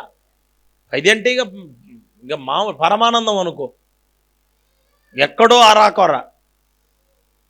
ఇక రూపాయి, 2 రూపాయలు, 5 రూపాయల నోట్లు వస్తే మా నాన్న తీర్మానం ఏంటంటే, నోట్లన్నీ దేవుని సేవకి, చిల్లరంతా మాకు. ఆ చిల్లర మాకి సరిపోయేది కాదు. మా ఇంటికి పాస్టర్ గారు కాబట్టి మా నాన్నగారు పాస్టర్ గారు ఒకటే వచ్చేవాళ్ళు మా ఇంటికి. మా ఇంటికి ఏ పాస్టర్ గారు వాళ్ళు వచ్చినా నేను ఒకటే తిట్టుకునేవాడిని. నేను ఎందుకంటే మాకే తిండి లేక మేము చస్తుంటే వీళ్ళు ఏంది ఒకటే వస్తుంటాను. నాకు తెలియదు, ఆ చిన్నతనానికి నా మైండ్కి తెలియలే, అర్థం కాల. మా నాన్న అమాయకుడైతే మాత్రం ఊరి బయట గుడిసెలో బతుకుతున్నాని వాళ్ళకు కూడా జాలి లేదా ఏంది అని అనుకునేవాడిని నేను. ఎవరన్నా వస్తే విశ్వాసులు తెచ్చిన కోళ్ళు ఉండేవి. కోళ్ళు ఆ కాలంలో కోడి పిల్లను కూడా కానుక తెచ్చేవాళ్ళుగా. దాంట్లో కూడా తెచ్చి మాకు తీసి అయ్యగారు ఈ కోడి పిల్ల దేవునికి అని చెప్పి ఆ కోడి పిల్ల భలే టయానికి అమ్మ ఎదిగే టయానికి అయ్యగారు వాళ్ళు వచ్చేవాళ్ళు మా ఇంటికి. అయ్యగారు రాగానే ఆ కోడిని కోసేవాడు మా నాన్న. శుభ్రంగా కోసి వాళ్ళకి భోజనం పెట్టే. విషయం ఏంటిదో చెప్పనమ్మా, ఆ కోడిని కోసి భోజనం పెడితే ఆ రోజున మా ఇంట్లో వాళ్ళకి భోజనం పెట్టిన తర్వాత ఇంట్లో బియ్యం లేకపోతే వాళ్ళు తినిపోయిన తర్వాత వాళ్ళు వేస్ట్గా పెట్టిన ఎముకలు ఉంటాయి చూసారా, వాటిని నవిలి నీళ్లు తాగి నేను పడుకునేవాడిని. నాకు తెలుసు. మా నాన్నగారు మా ఇంటికి వచ్చిన దైవజనుల కంటే ఎప్పుడు కూడా నాకు ఇప్పుడు అదే నేర్పించారు. ఆయన అదే చేసేవాడు. అంత కరువులో మేము బతుకుతుంటే ఆయనకు వచ్చిన రూపాయి నోటు, 2 రూపాయల నోటు, 5 రూపాయల నోట్లు ఉంటాయి చూసారా, వాటన్నిటినీ రబ్బర్ బ్యాండ్ వేసి లోపల పెట్టి ఉంచుతాడు. ఎవరన్నా దైవజనుడు వస్తే ఉన్నదంతా తీసుకుపోయి ఆయనకి ఇచ్చి ప్రార్థన చేయించుకుంటాడండి మా నాన్న. నేను అనుకునేవాడిని నా బతుకు మాచర్ల బస్ స్టాండే, రేపు ఉన్నదంతా ఊడ్చి పెడుతుండు వాళ్ళకి. నేను అమాయకంగా నేనేమని ప్రార్థన చేసేవాడిని తెలిసిన, అయ్యా మా నాన్న నువ్వు ప్రార్థన చేస్తే నువ్వు ప్రార్థన మొరలాలకెత్తమంట, నేను ఒక ప్రార్థన ఎప్పుడు చేయలేదు, నేను మాత్రం ఒకటి అడుగుతున్నా, మా నాన్న అమాయకుడు, మా నాన్న తెలిసో తెలియక ఉన్న డబ్బులన్నీ వాళ్ళకి ఎత్తుండు, వాళ్ళు తీసుకోకుండా సాయం చేయను ఆయన, వాళ్ళకి తీసుకోవడానికి మనసు లేకుండా చేయి ప్రవ్వా అని ప్రార్థన చేసేవాడిని. విచిత్రం ఏందో చెప్పనా, ఇది చూడండి, వాళ్ళే వాక్యం చెప్పడానికి కూడా వచ్చేవాళ్ళుగా, మామూలు కలవటానికి మా నాన్నతో మాట్లాడడానికి వచ్చేవాళ్ళు. వస్తే మా నాన్న వాళ్ళకి ఆ కానుక ఇచ్చేవాడు. ఆ కానుకని తీసి ఇట్లా పట్టుకొని ఇచ్చేవాడు కాదు. ఫస్ట్ స్టార్టింగ్లో ఇట్లా పట్టుకొని ఇచ్చేటప్పుడు వాళ్ళు అనేవాళ్ళు, వద్దులేండి పర్లేదు, మేమేమన్నా వాక్యం చెప్పామా, వచ్చాము భోజనం పెట్టారు చాలండి, వదిలేండి అనేవాళ్ళు. వదిలేండి అనగా నేను ఎంత సంతోషం, దేవా ప్రార్థన ఆలకించేవాడా, ఎంత అద్భుతమైన కార్యాలు జరిగించినాడు ఆయన, నిజంగా నా ప్రార్థనలకి నేను ఎంతైనా నీ కృతజ్ఞుడి తండ్రి, ఇప్పటి నుంచి నేను మంచిగా నేను తిట్టుకోనయ్యా, నేను మంచిగా నేను నమ్మకంగా ఉంటాయా అని అనుకునే లోపే మా నాన్న మళ్ళీ రెండోసారి, అయ్యా నా ఇంటికి వచ్చిన దైవజనుడు అగౌరవంగా పోతే నా దేవుడు నన్ను దీవించడు, నా ఇంటికి వచ్చినాడు సమృద్ధిగా పోతే నా ఇంట్లో దేవుడు సమృద్ధిని ఇస్తాడు అని చెప్పి ఆ డబ్బులు ఇచ్చి పంపించాడు. అండి నేను ఒక మాట చెబుతాను, మీరు ఏంటండి, జ్యోతిరాజ్ పాస్టర్ గారు అని ఏలూరులో ఉంది. ఆయన దగ్గర వాక్యం చెప్పడానికి ఫస్ట్ టైం నేను పోతే వాక్యం అంతా అయిపోయిన తర్వాత ఆయన 2 లక్షల కానుక ఇచ్చాడు. నేను అనుకున్న అందరికి గెలిపించే డబ్బులు నాకు ఇచ్చి నేను మర్చిపోయి అడావుడిలో అని చెప్పి నేను పోయి ఆయన దగ్గరికి, అయ్యా అనుకోకుండా 2 లక్షలు వచ్చినాయి లెక్క పెట్టుకో కావాలంటే అని చెప్పి. ఆయన నాతో చెప్పిన మాట, నీకు 2 లక్షలు కాదు ఇంకా ఇవ్వాలి, కానీ నా దగ్గర లిక్విడ్గా క్యాష్ లేదు, నువ్వు చెప్పిన మాటల్ని బట్టి నా హృదయమే కదిలించబడింది అని చెప్పి. నేను ఈ మాటలు మీకు చెప్పడానికి కారణం ఏందో చెప్పనా, మా నాన్న విత్తనం నాటాడు, ఈ రోజున వాటిని కోసుకొని తినేటట్టు దేవుడు నన్ను ఆశీర్వదించాడు. మనుషులకి ఇచ్చింది మర్చిపోతారు కానీ దేవుడికి ఇచ్చింది దేవుడు మర్చిపోడు. ఎన్నడది జరగటం, దేవుడు అన్యాయము చేయుట అది అసలు జరిగే పనే కాదు, అది చరిత్రలోనే లేదండి. ఏమండి ఒక్క మాట నేను మీ అందరికీ చెప్పగలను, యథార్థంగా చెబుతున్నాను. చాలా ఘోరమైన పరిస్థితులు. మా అమ్మగారు నేను కడుపులో ఉన్నప్పుడు మా అమ్మగారు తినటానికి అన్నం లేకపోతే మా నాన్న నల్లరేగడి మట్టిని ముద్దలు చేసి మా అమ్మకి ఇచ్చితే తినిపించి, నల్లరేగడి మట్టి బలంతో పుట్టినా నేను.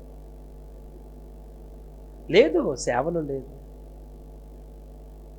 మేము బతకడం కోసం రాలే, చచ్చిపోవటానికి సేవకు వచ్చాం. మేము చాలా నలిగిపోయాం, మీకు తెలియదు. ఈ రోజున నా సేవలో నా పరిస్థితి చెబుతా చూడండి. నా విశ్వాసులలో ఒక కుటుంబం, నా ప్రాణం ఉన్నంత వరకు నా ఒంటి మీద వేసుకున్న గుడ్డ ఒక్క కుటుంబమే ఈ రోజున కొనిస్తున్నారు నాకు, నా విశ్వాసం. నేను తిరిగే కారులో పెట్రోల్ నా విశ్వాసనే కొట్టిస్తారు. నేను వాడుతున్న ఈ లక్షల రూపాయల ఫోన్లు ఒక్కళ్ళే నాకు ఇస్తున్నారు. నాకు ఈ రోజున కొరత అంటే ఏంటిదో నాకు తెలియదు. నేను వాడుతున్న ఈ ఫోన్ 25-30 రూపాయల ఫోన్, ఈ మైకు ఒక పేదామ నాకు కొనిచ్చింది. ఆదివారమే నేను మాచర్లలో ఉంటా. ఆదివారం నాడు నేను మాచర్లలో ఆరాధన ముగించుకొని ఆదివారం రాత్రికి నేను మీటింగ్లకు వస్తుంటే నేను బయటకు వచ్చేటప్పుడు ఒక పేదామ, ఒక విధవరాలు, ఆమె నా దగ్గరకు వచ్చి ఆమె చెప్పిన మాట, అయ్యగారు మీరు సేవ కోసం వాడుకోండి, కానీ నేను ఒక్క 10,000 దాచిపెట్టిన నీకోసం, ఈ వారంలో నీ ఖర్చుల కోసమే వాడుకో అయ్యగారు, నీ కోసమే వాడుకోవాలి, నీ ఖర్చుల కోసం వాడుకోమని ఒక 10,000 ఇచ్చి పంపించింది నా విశ్వాసి. ఈ వారం అంతా నా ఖర్చుల కోసం వాడుకోమని. నా దేవుడు నాకు లోడ్ చేశాడు అనుకున్నారా? మా నాన్న నాకు ఆస్తులు నేను సంపాదించలేదు, ఆత్మలను సంపాదించాడు, ఆత్మీయతను సంపాదించాడు, విలువైన కార్యాలు చేశాడు. తొందరగా చచ్చిపోయాడు మా నాన్న. నాకు లేదు, నేను దిక్కులేనండి, నాకెవరు లేరు. కానీ తండ్రి కంటే మిన్నగా మించి ప్రేమించగలిగిన సంఘం, బాధ్యతాయుక్తమైన సంఘంగా దేవుడు నా సంఘాన్ని ఆశీర్వదించాడు. నేను ఇవన్నీ చెప్పుకుంటూ పోతే, నేను నా సాక్ష్యం చెబితే మీరు చాలా ఏడుస్తారు. మిమ్మల్ని ఏడిపెట్టు నాకు ఇష్టం లేదు. కానీ నేను ఒక మాట మాత్రం మీకు చెప్తాను, ఒక దైవజనుడు మనకు అవసరం, ఒక దైవజనుడు మనకి కావాలి. ఆ దైవజనుని అవసరతని ఈ పూట మీరు గుర్తెరుగుదురుగాక. హల్లెలూయా అని చెప్పండి. ఒక చిన్న మాట గుర్తు చేసి ముగిస్తా, చిన్నదే మాట, ఇంక ఎక్కువ. నేను లూకా సువార్త 10:30 తర్వాత మీరు ఇంటికి వెళ్ళిన తర్వాత చదువుకోండి. అక్కడ రాయబడిన మాట, ఒకడు ఎరికో నుంచి ఎరుషలేము నుంచి ఎరుకోకు వస్తున్నాడు కదా, వాడు దొంగల చేతికి చిక్కాడా, కొర ప్రాణాలతో విడిచిపెట్టబడ్డా, అందరూ వచ్చి వాడిని దాటిపోయారా? అప్పుడు మంచి సమరయుడిగా ఎవరు వచ్చారు? యేసయ్య వచ్చాడా? నా వైపు చూడండి, అందరు చూడండి. మంచి సమరయుడిగా యేసయ్య వచ్చి ఏం చేశాడు నాకు చెప్పండి? మంచి సమరయుడు యేసయ్య వచ్చి ఏం చేశాడు? వాడిని పరామర్శించి వాడి గాయములను కట్టి వాడిని తీసుకొని వెళ్ళి ఎవరికి అప్పగిచ్చాడు? పూటకుల్లవాడు అంటే ఎవరు? ప్రతి పూట దేవుని మీద ఆధారపడి బతికేవాడు ఎవరు? దైవజనుడు అనండి. ఎవరండి? సేవకుడే. ఇప్పుడు నేను ఒక మాట అంట, వాడికున్న గాయాలు కట్టినప్పుడు, పరామర్శించినప్పుడు అసలు పుండే లేకుండా చేయొచ్చుగా ఆయనే. నేను అన్నమాట అర్థమైందా మీకు? సరే, ఒకవేళ పుండింగా మానలేదనుకో, ఆయనతో పాటు తీసుకొని పోవచ్చుగా. తీసుకొని వచ్చి ఎవరి దగ్గర విడిచిపెట్టిపోయాడు? ఇప్పుడు ఈ రోజున మిమ్మల్ని ఎవరి చేతిలో పెట్టాడు? ఇప్పుడు మిమ్మల్ని దైవజనుడి చేతిలో పెట్టింది దేవుడా మీరా? ఒక విశ్వాసి తీసుకొని వచ్చింది కాబట్టి ఆమె ద్వారా మీరు ఇక్కడికి వచ్చారని మీరు అనుకున్నారా? ఎవరి ద్వారా మీరు ఇక్కడికి నడిపించబడినా దేవుడే మిమ్మల్ని ఇక్కడికి తోడుకొని వచ్చాడు. హల్లెలూయా చెప్పండి అందరు గట్టిగా. ఈ మనసు మన మైండ్లో ఉండాలి. ఇప్పుడు నువ్వు ఒక మాట ఇది చూడండి, ఈమె తీసుకొని వచ్చింది అనుకోండి, ఆమె చర్చి మానుకుంది అనుకోండి, నన్ను తీసుకొని వచ్చింది ఈ చర్చికి ఈమె చర్చి మానుకుంది అనుకో, నన్ను ఆమె తీసుకొని వచ్చింది అన్న మనసు నా గుండెలో ఉందనుకో, ఆమె మానుకుంటే నేను కూడా మానుకుంటా. ఆమె ద్వారా దేవుడు నన్ను ఈ సంఘానికి తీసుకొని వచ్చాడన్న మనసు నాలో ఉందనుకో, ఆ ఉన్నా లేకపోయినా నేను ఈ సంఘంలో ఒక నమ్మకమైన వ్యక్తిగా నడిపించబడతా. ఇప్పుడు ఈ పూటకుల వాని చేతికి అప్పగించింది ఎవరండి? మన్ని దేవుడు అనండి. ఇప్పుడు పూటకుల వాని చేతికి అప్పగించిన దేవుడు ఒక మాట చెప్పాడు, వీడిని పరామర్శించు, ఒకవేళ వీడి కోసం అత్యధికంగా ఎక్కువ ఏమన్నా ఖర్చు చేస్తే నేను మరలా వస్తాను, వచ్చినప్పుడు నేను మరలా నీకు ప్రతిఫలం. అందుకోసం మీరు నమ్మకంగా దశంభాగాలు ఇచ్చినా ఇవ్వకపోయినా, ఇదిగో ఇంత సభ ఖర్చు పెట్టి ఏర్పాటు చేసిండు, మీరు ఎంతమంది గుప్పిళ్ళు ఇప్పారో నాకు తెలియదు. నా సంఘంలో ఇట్లాంటి కూడికలు పెడితే సేవకునికి ఒక్క కుటుంబమే కానుకిస్తారు. నా సంఘ బిడ్డలు వచ్చిన దైవజనుని పిలిచినాం అనుకో, మళ్ళా సమృద్ధిగా ఒక్కసారి ఆ దైవజనుని కానుకిస్తే జీవితంలో దెమ్మ తిరిగిపోవాలి. మళ్ళా ఇంకా గుర్తుపెట్టుకోవాలి. ఎందుకంటే మనం అడక తినేవాడికి ఇచ్చినట్టు ఇవ్వకూడదు. ఒక దైవజనుడు అంటే దేవునికి సంబంధించినోడు. ఆయనను మనం సంతోషంగా పంపించగలిగితే మన కుటుంబాలు, ఇన్ని కుటుంబాలు దీవించబడతాయి ఆయన నామంలో. డబ్బుల కోసం వస్తారా పాస్టర్లు మన దగ్గరికి? వస్తారండి? ఒక దైవజనుడు మన దగ్గరకు వచ్చినప్పుడు అన్ని సంతోషంగా పంపాలి, అది మన బాధ్యత. నేను నా సంఘానికి అదే నేర్పిస్తా. మీకు ఒకవేళ ఇవ్వటం చేత కాకపోతే మానుకోండి, కానీ మీరు బాధ పెట్టద్దు. నేనిస్తా సేవకునికి, నేనిస్తా. ఒక దైవజనుడు అంటే దేవుని మనిషి, ఆయన వచ్చేది మన దగ్గరికి. ఆయనకేదో లోటై రాడు, దేవుడు నడిపిస్తే వస్తాడు. ఆయన నామము పేరట వచ్చిన దైవజనులను ఘనపరచడం మన బాధ్యత. హల్లెలూయా. ఆయన సేవకుల కోసం వాటర్ బాటిల్, ఇది తాగే వాటర్ బాటిల్ ఒక కుటుంబం తీర్మానం చేసుకుంటాం. ఆయన తాగటానికి జ్యూసులు ఒక కుటుంబం తీర్మానం చేస్తారు. ఆయన తినటానికి ఉదయం టిఫిన్ ఒకళ్ళు, మధ్యాహ్నం భోజనం, మళ్ళీ ఇవన్నీ కొంపలెంపటి తిప్పడం కాదు, అన్నీ వండుకొని మందిరం తెస్తారు. మందిరం దగ్గర ఒక రూమ్ ఉంటుంది, పాస్టర్ గారు కట్టించిన. ఆ రూమ్లో కూర్చుంటాడు అయ్యగారు. పూటకి వాళ్ళే తెచ్చారు కాబట్టి వాళ్ళే వడ్డించా అయ్యేం లేవు, వండి ఆడ పడేసిపోవటమే. నేను పెట్టినో పెట్టలేదు కూడా వాళ్ళకి తెలియదు. మళ్ళీ చెప్తున్నా మీకు, నన్ను దేవుడు చూస్తున్నాడన్న భయం నాకు ఉంది, కానీ చెప్తున్నా మీతో, వాళ్ళే తెచ్చారు కాబట్టి వాళ్ళే వడ్డియాలి అదేం కాదు. వచ్చిన దైవజనుడికి భోజనం చేయమంటే నా విశ్వాసం మనసు ఎట్లాంటిది అంటే, వచ్చిన దైవజనుడికి ఏం దయ్య గారు, ఆ వచ్చినోడి కంటే నువ్వు మా కోసం రోజు ఇడిచేవాడు, నువ్వు ఇంకా ముఖ్యమైతే అని మొత్తానికి కలిపి వాళ్ళు భోజనం వండుకొని అంటారు. సేవ అంటే ఇట్టుండాలా, దైవజన్ అంటే అర్థం చేసుకోవాలి, అప్పుడు మీరు వర్ధిల్లుతారమ్మా. నేను మీ క్షేమం కోసం చెబుతున్నా, స్వార్థం కోసం కాదు. మీరు బాగుండటం కోసం, మీ మేలు కోరి ఒక మంచి మనసుతో నిస్వార్థమైన హృదయంతో ఒక దైవజనుడు మీతో మాట్లాడుతున్నా. ఈ మనస్సును అర్థం చేసుకునే హృదయాన్ని దేవుడు మీ అందరికీ కలగచేయునుగాక.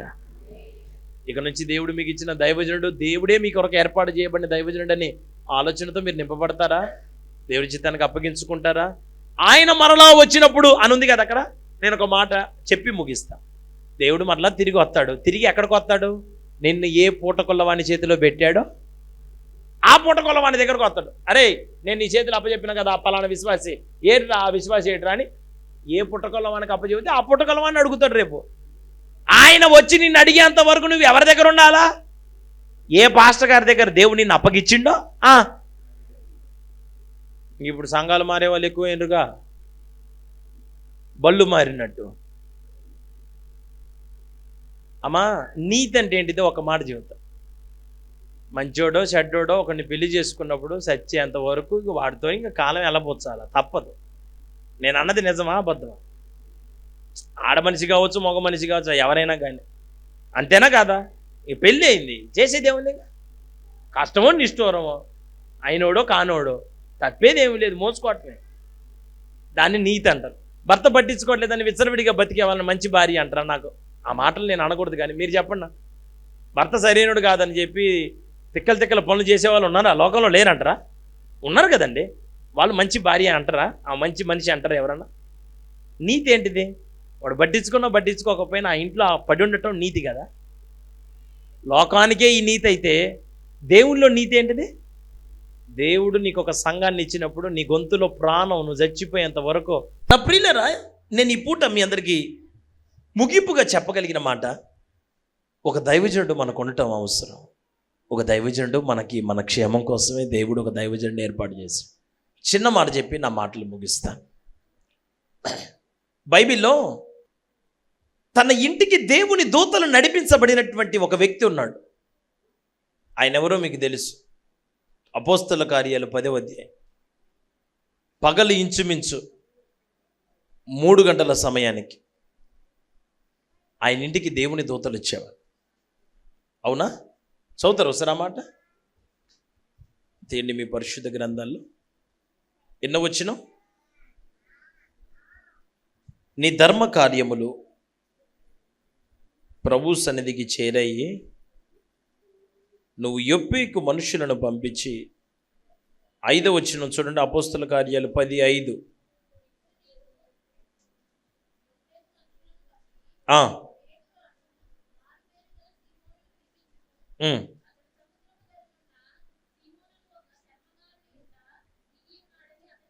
ఓకే, ఇప్పుడు ఫస్ట్ నుంచి ఒక మాట చదవమ్మా, మొదటి వచనం నుంచి. ఇటలీ పటానమలబడిన పటాలములో. ఓకే, థ్యాంక్ యూ అయ్యారు, థ్యాంక్ యూ పాస్ గారు. నా వైపు చూడండి. కొర్నేలి అనండి, కొంచెం గట్టిగా చెప్పరా. కొర్నేలి అనే ఈ శతాధిపతి, శతకం అంటే 100, ఓకే, శతాధిపతి అంటే 100 మంది మీద యజమానుడు. ఈయన ఇంటికి పగలు ఇంచుమించు పగలు ఆయన ఇంటికి ఎవరు వస్తూ ఉండేవాళ్ళంట? దేవుని దూతలు అనండి అందరు. దేవుని దూతలు తన ఇంటికి వచ్చి ఏం చెప్పారు ఆయనకి? కొర్నేలి, నీ ప్రార్థనలు, నీ ధర్మ కార్యాలు యెహోవా సన్నిధికి జ్ఞాపకార్థంగా చేరినాయి బాబు. అయితే నువ్వు ఒక పని చేయాల. ఏమని? యొప్పేకు మనుషులను పంపించి, పేతురు అని మారు పేరు గల. ఇప్పుడు నా వైపు చూడండి, అందరూ వినాలా. అమ్మా యథార్థంగా నాకు ఒక మాట మీరు చెప్పండి. దైవజనుని గురించిన ప్రత్యక్షత అనే ఒక ప్రసంగాన్ని నేను యూట్యూబ్లో చెప్పాను. ఈ కొర్నేలి గురించి చాలా లోతైన అంశం అది. నేను ఒక పూట చెప్తే అయ్యేది కాదు. మీరు ఇంటికి పోయిన తర్వాత వినండి. మాచర్ల ఎర్నెస్ట్ పాల్ అఫీషియల్ మీరు సబ్స్క్రైబులు చేసుకోండి. ఈ చెప్పట్ల వాక్యం విని దేవుని కోసం బతకండి. నాకు సబ్స్క్రిప్షన్స్ కాదు కావాల్సి, దేవుని కోసం బతకడం కావాలి. దేవునికి స్తోత్రం చెప్పండి. నాకు పబ్లిసిటీ అన్న ఇవన్నీ నాకు ఇష్టం ఉండదు. దేవుణ్ణి చూపించాలా, దేవుణ్ణి మహిమపరచాలి, అదే మనకు కావాలి అంతే. సరే, అయితే దాంట్లో ఈ వర్తమానం అందించండి, మీరు వినండి జాగ్రత్తగా. మీకు ఒక్క మాటలో చెప్పి ముగిస్తుంది. ఆయన ఇంటికి వచ్చేది ఎవరు చెప్పండి? దేవుని దూతలు. అనండి అందరూ అన్నమాట. అమ్మా, దేవుని దూతలు మన ఇంటికి వస్తే మన చర్చికి వస్తామా? ఏంది అలా చూస్తారు? నాకెళ్ళి మీరు ప్రార్థన చేస్తే మీ ఇంటికి దేవుని దూతలు వస్తే మీరు చర్చికి వస్తారండి? నేను ఒకవేళ అడిగాను అనుకోండి, సిస్టర్ గారు, అయ్యా తమ్ముడు, బ్రదరు, అయ్యా బ్రో, ఈ బ్రో, మీ ఇంటికి దూతలు వస్తారంట కదా బ్రో, మీ ఇంటికి మీరు లాస్ట్ సండే చర్చికి ఎందుకు రాలేదు అంటే ఈ బ్రో ఏం చెప్తాడు చెప్పనా? పాస్టర్ గారు, ఇక్కడ నుంచి నేను రాను, ఇక నా కోసం ఎదురు చూడొద్దు, ఎందుకంటే నీ చర్చికి వస్తే నువ్వే మాట్లాడతావు, ఇక్కడ నా ఇంట్లో ఉంటే దేవుని దూతలే ఇంటికి వచ్చేస్తున్నారు, నీకంటే గొప్పలు దేవుని దూతలు కదా, మీరే చెప్పండి, నువ్వు గొప్పవాడివా దూత గొప్పవాడు? నాతోనే పలికిస్తారు మీరైతే. నువ్వు గొప్ప దూత గొప్ప అంటే నేనేమంటా, ఇంకా దూతే గొప్ప, మరి ఇంకెళ్ళిపో అంటారు మీరు. దేవుని దూతలే ఒకవేళ నీ ఇంటికి రావచ్చు, దేవుని దూతలే తిరిగే ఇల్లు నీ ఇల్లు కావచ్చు, నీ ప్రార్థనలన్నీ ఆయన సన్నిధికి కూడా చేరచ్చు. అయితే దేవుడు చెప్పిన మాట, నీకు దైవజనుడు కావాలి. హలో, అర్థమైందా నేను అన్నమాట మీకు? చాలా మంది ఓపెన్ 10th పాస్ కాద్దామని చూస్తుంటారు, work from home, open degree. నాటు వైద్యం అనేది కొంతవరకే పనిచేసేది. ఇంట్లో వంటింటి చిట్కాలు, నాటు వైద్యం అనేది కాస్త చిన్న చిన్న రోగాలకే పనిచేస్తాయి. అట్లనే నాకు ప్రతిదీ తెలుసని నీ ప్రార్థనలు నువ్వు చేసుకుంటే ఆ రోగం ముదిరితే అది పెద్ద గడ్డ అవుతుంది. నేను అన్నమాట అర్థమైందా కాలా? ప్రతిదీ నాకు తెలుసు అన్న భావన ఉండకూడదు. నీ కోసం నియమింపబడిన వారే దైవజనులు. హల్లెలూయా చెప్పండి అందరూ. అంటే నేను ఒక మాట చెప్తాను, మీరు అందరూ ఏనండి, నీ ఇంటికి దేవుని దూతలే వచ్చినా, నీకు వాక్యం చదవటం తెలిసినా, నీకు ప్రార్థన చేయటం తెలిసినా, అవసరమైతే నువ్వు దాన కర్ణుడివైనా, ధర్మకార్యాలు చేసే సత్రమే నీకు ఈ ఊరిలో ఉన్నా, అందరూ నిన్ను వారి నోటితో నువ్వు ధర్మాత్ముడమ్మా, ధర్మాత్మురాలమ్మా అని ఒప్పుకుంటున్నా, దేవుడు చెప్పే మాట, నీకు ఒక దైవజనుడు కావాలి. ఆ దైవజనుడు వస్తే నీకు మార్గాన్ని చూపిస్తాడు. నువ్వు ఆ చూడండి, ఇదే మాట మీతో చెబితే మీరేమంటారు? ఎప్పేకి మనుషులను పంపించి పేతురుని మారు పేరు గల సీమోని పిలిపించు అంటే మీరేమంటారు? ఎందుకని ఆయన ఎందుకండి, ఇంకా మీరే వచ్చారుగా, ఆయన చెప్పే మొక్క ఏదో మీరే చెప్పండి, ఆయన చెప్పేది మీరు చెబితే అయిపోయేది కదండి అని అంటారు మీరైతే. కానీ కొర్నేలు ఆ పని ఆయన చెప్పినట్లుగానే దైవజనుడిని పిలిపించాడు. దైవజనుడు వచ్చాడు, చెప్పాల్సిన విషయాన్ని చెప్పాడు, బాప్తిసం కూడా తీసుకున్నాడు, రక్షించబడిన వ్యక్తిగా తన జీవితాన్ని ముద్రించుకున్నాడు ఆయన నామములో. ఈరోజు నేను ఒక మాట మిమ్మల్ని అందరిని అడగాలి. మీరు దేవుని సేవకుని మాటకు లోబడి దేవుని వాక్యానికి అప్పగించుకొని లోకపు నుండి విడుదల పొంది లోకపు సంఖ్యలు తెంపబడి స్వతంత్రులుగా మార్చబడటానికి మారు మనసు పొంది పాపక్షమాపణ నిమిత్తం బాప్తిసం తీసుకున్న వాళ్ళు మీలో ఎవరన్నుంటే కుడిచే పైకెత్తి చూపించండి. బాప్తిసం తీసుకున్న వాళ్ళు అంటున్నా, తీసుకున్న వాళ్ళు. ఓకే, దించండి. Thank you. ఇప్పుడు నేను ఒక మాట మిమ్మల్ని అందరిని అడగాలి. ఇంట్లో కుటుంబ ప్రార్థన కొంచెం ఒకరోజు ఆలస్యమైనా పర్వాలా, ఏనండి అందరేనండి. ఇల్లు కట్టుకోవటం లేట్ అయినా పర్వాలా, కొంచెం పెళ్ళి ఒకరోజు ఆలస్యమైనా పర్వాలా, పిల్లలు పుట్టడం ఒక అడుగు ఆలస్యమైనా పర్వాలా, కానీ బాప్తిసం మాత్రం నిర్లక్ష్యం చేయటం క్షమించరాని నేరం. మీలో చాలామందికి ఉండే డౌట్ ఏంటిదో చెప్పనా? బాప్తిసం తీసుకుంటే మళ్ళా అండి ఎలాగైపోతుందో ఎలాగవుతుందో ఏటో ఏటి అతకంటే ఎల్లుయా అనండి.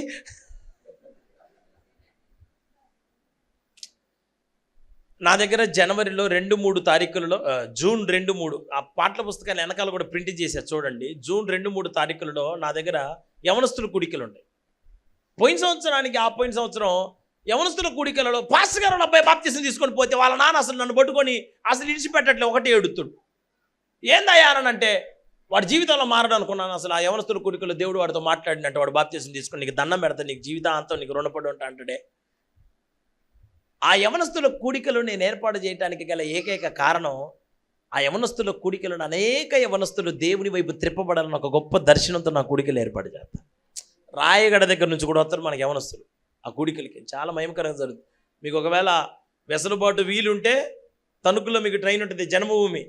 అది ఎక్కితే నడికుడి అనే ఒక జంక్షన్ ఉంటుంది, మాచర్లకు ఒక 30 కిలోమీటర్ల దూరంలో ఉంటుంది. ఆ నడికుడి జంక్షన్లో దిగితే మీరందరూ కూడా రావచ్చు. మీరందరూ అంటే యవనస్తులు. మళ్ళీ మీకు నేను ఉండి పెట్టుకుంటూ కూర్చోవాలాడ. ఎంతమంది రామాకండి మీకు దండం పెడతా. యవనస్తుల కోసమే అది ఏర్పాటు చేసింది. యవనస్తుల వరకు రావచ్చు. ఓకే, అయితే మీరు వినండి. ఇప్పుడు నేను ఒక మాట మీ అందరికీ చెప్పాలి. ఏది మీ జీవితాలలో ఆలస్యమైన పర్వాలేదు, కానీ మన ప్రాణం ఎప్పుడు పోతుందో మనకు తెలియదు. నమ్మి బాప్తీసం పొందినవాడు రక్షించబడు.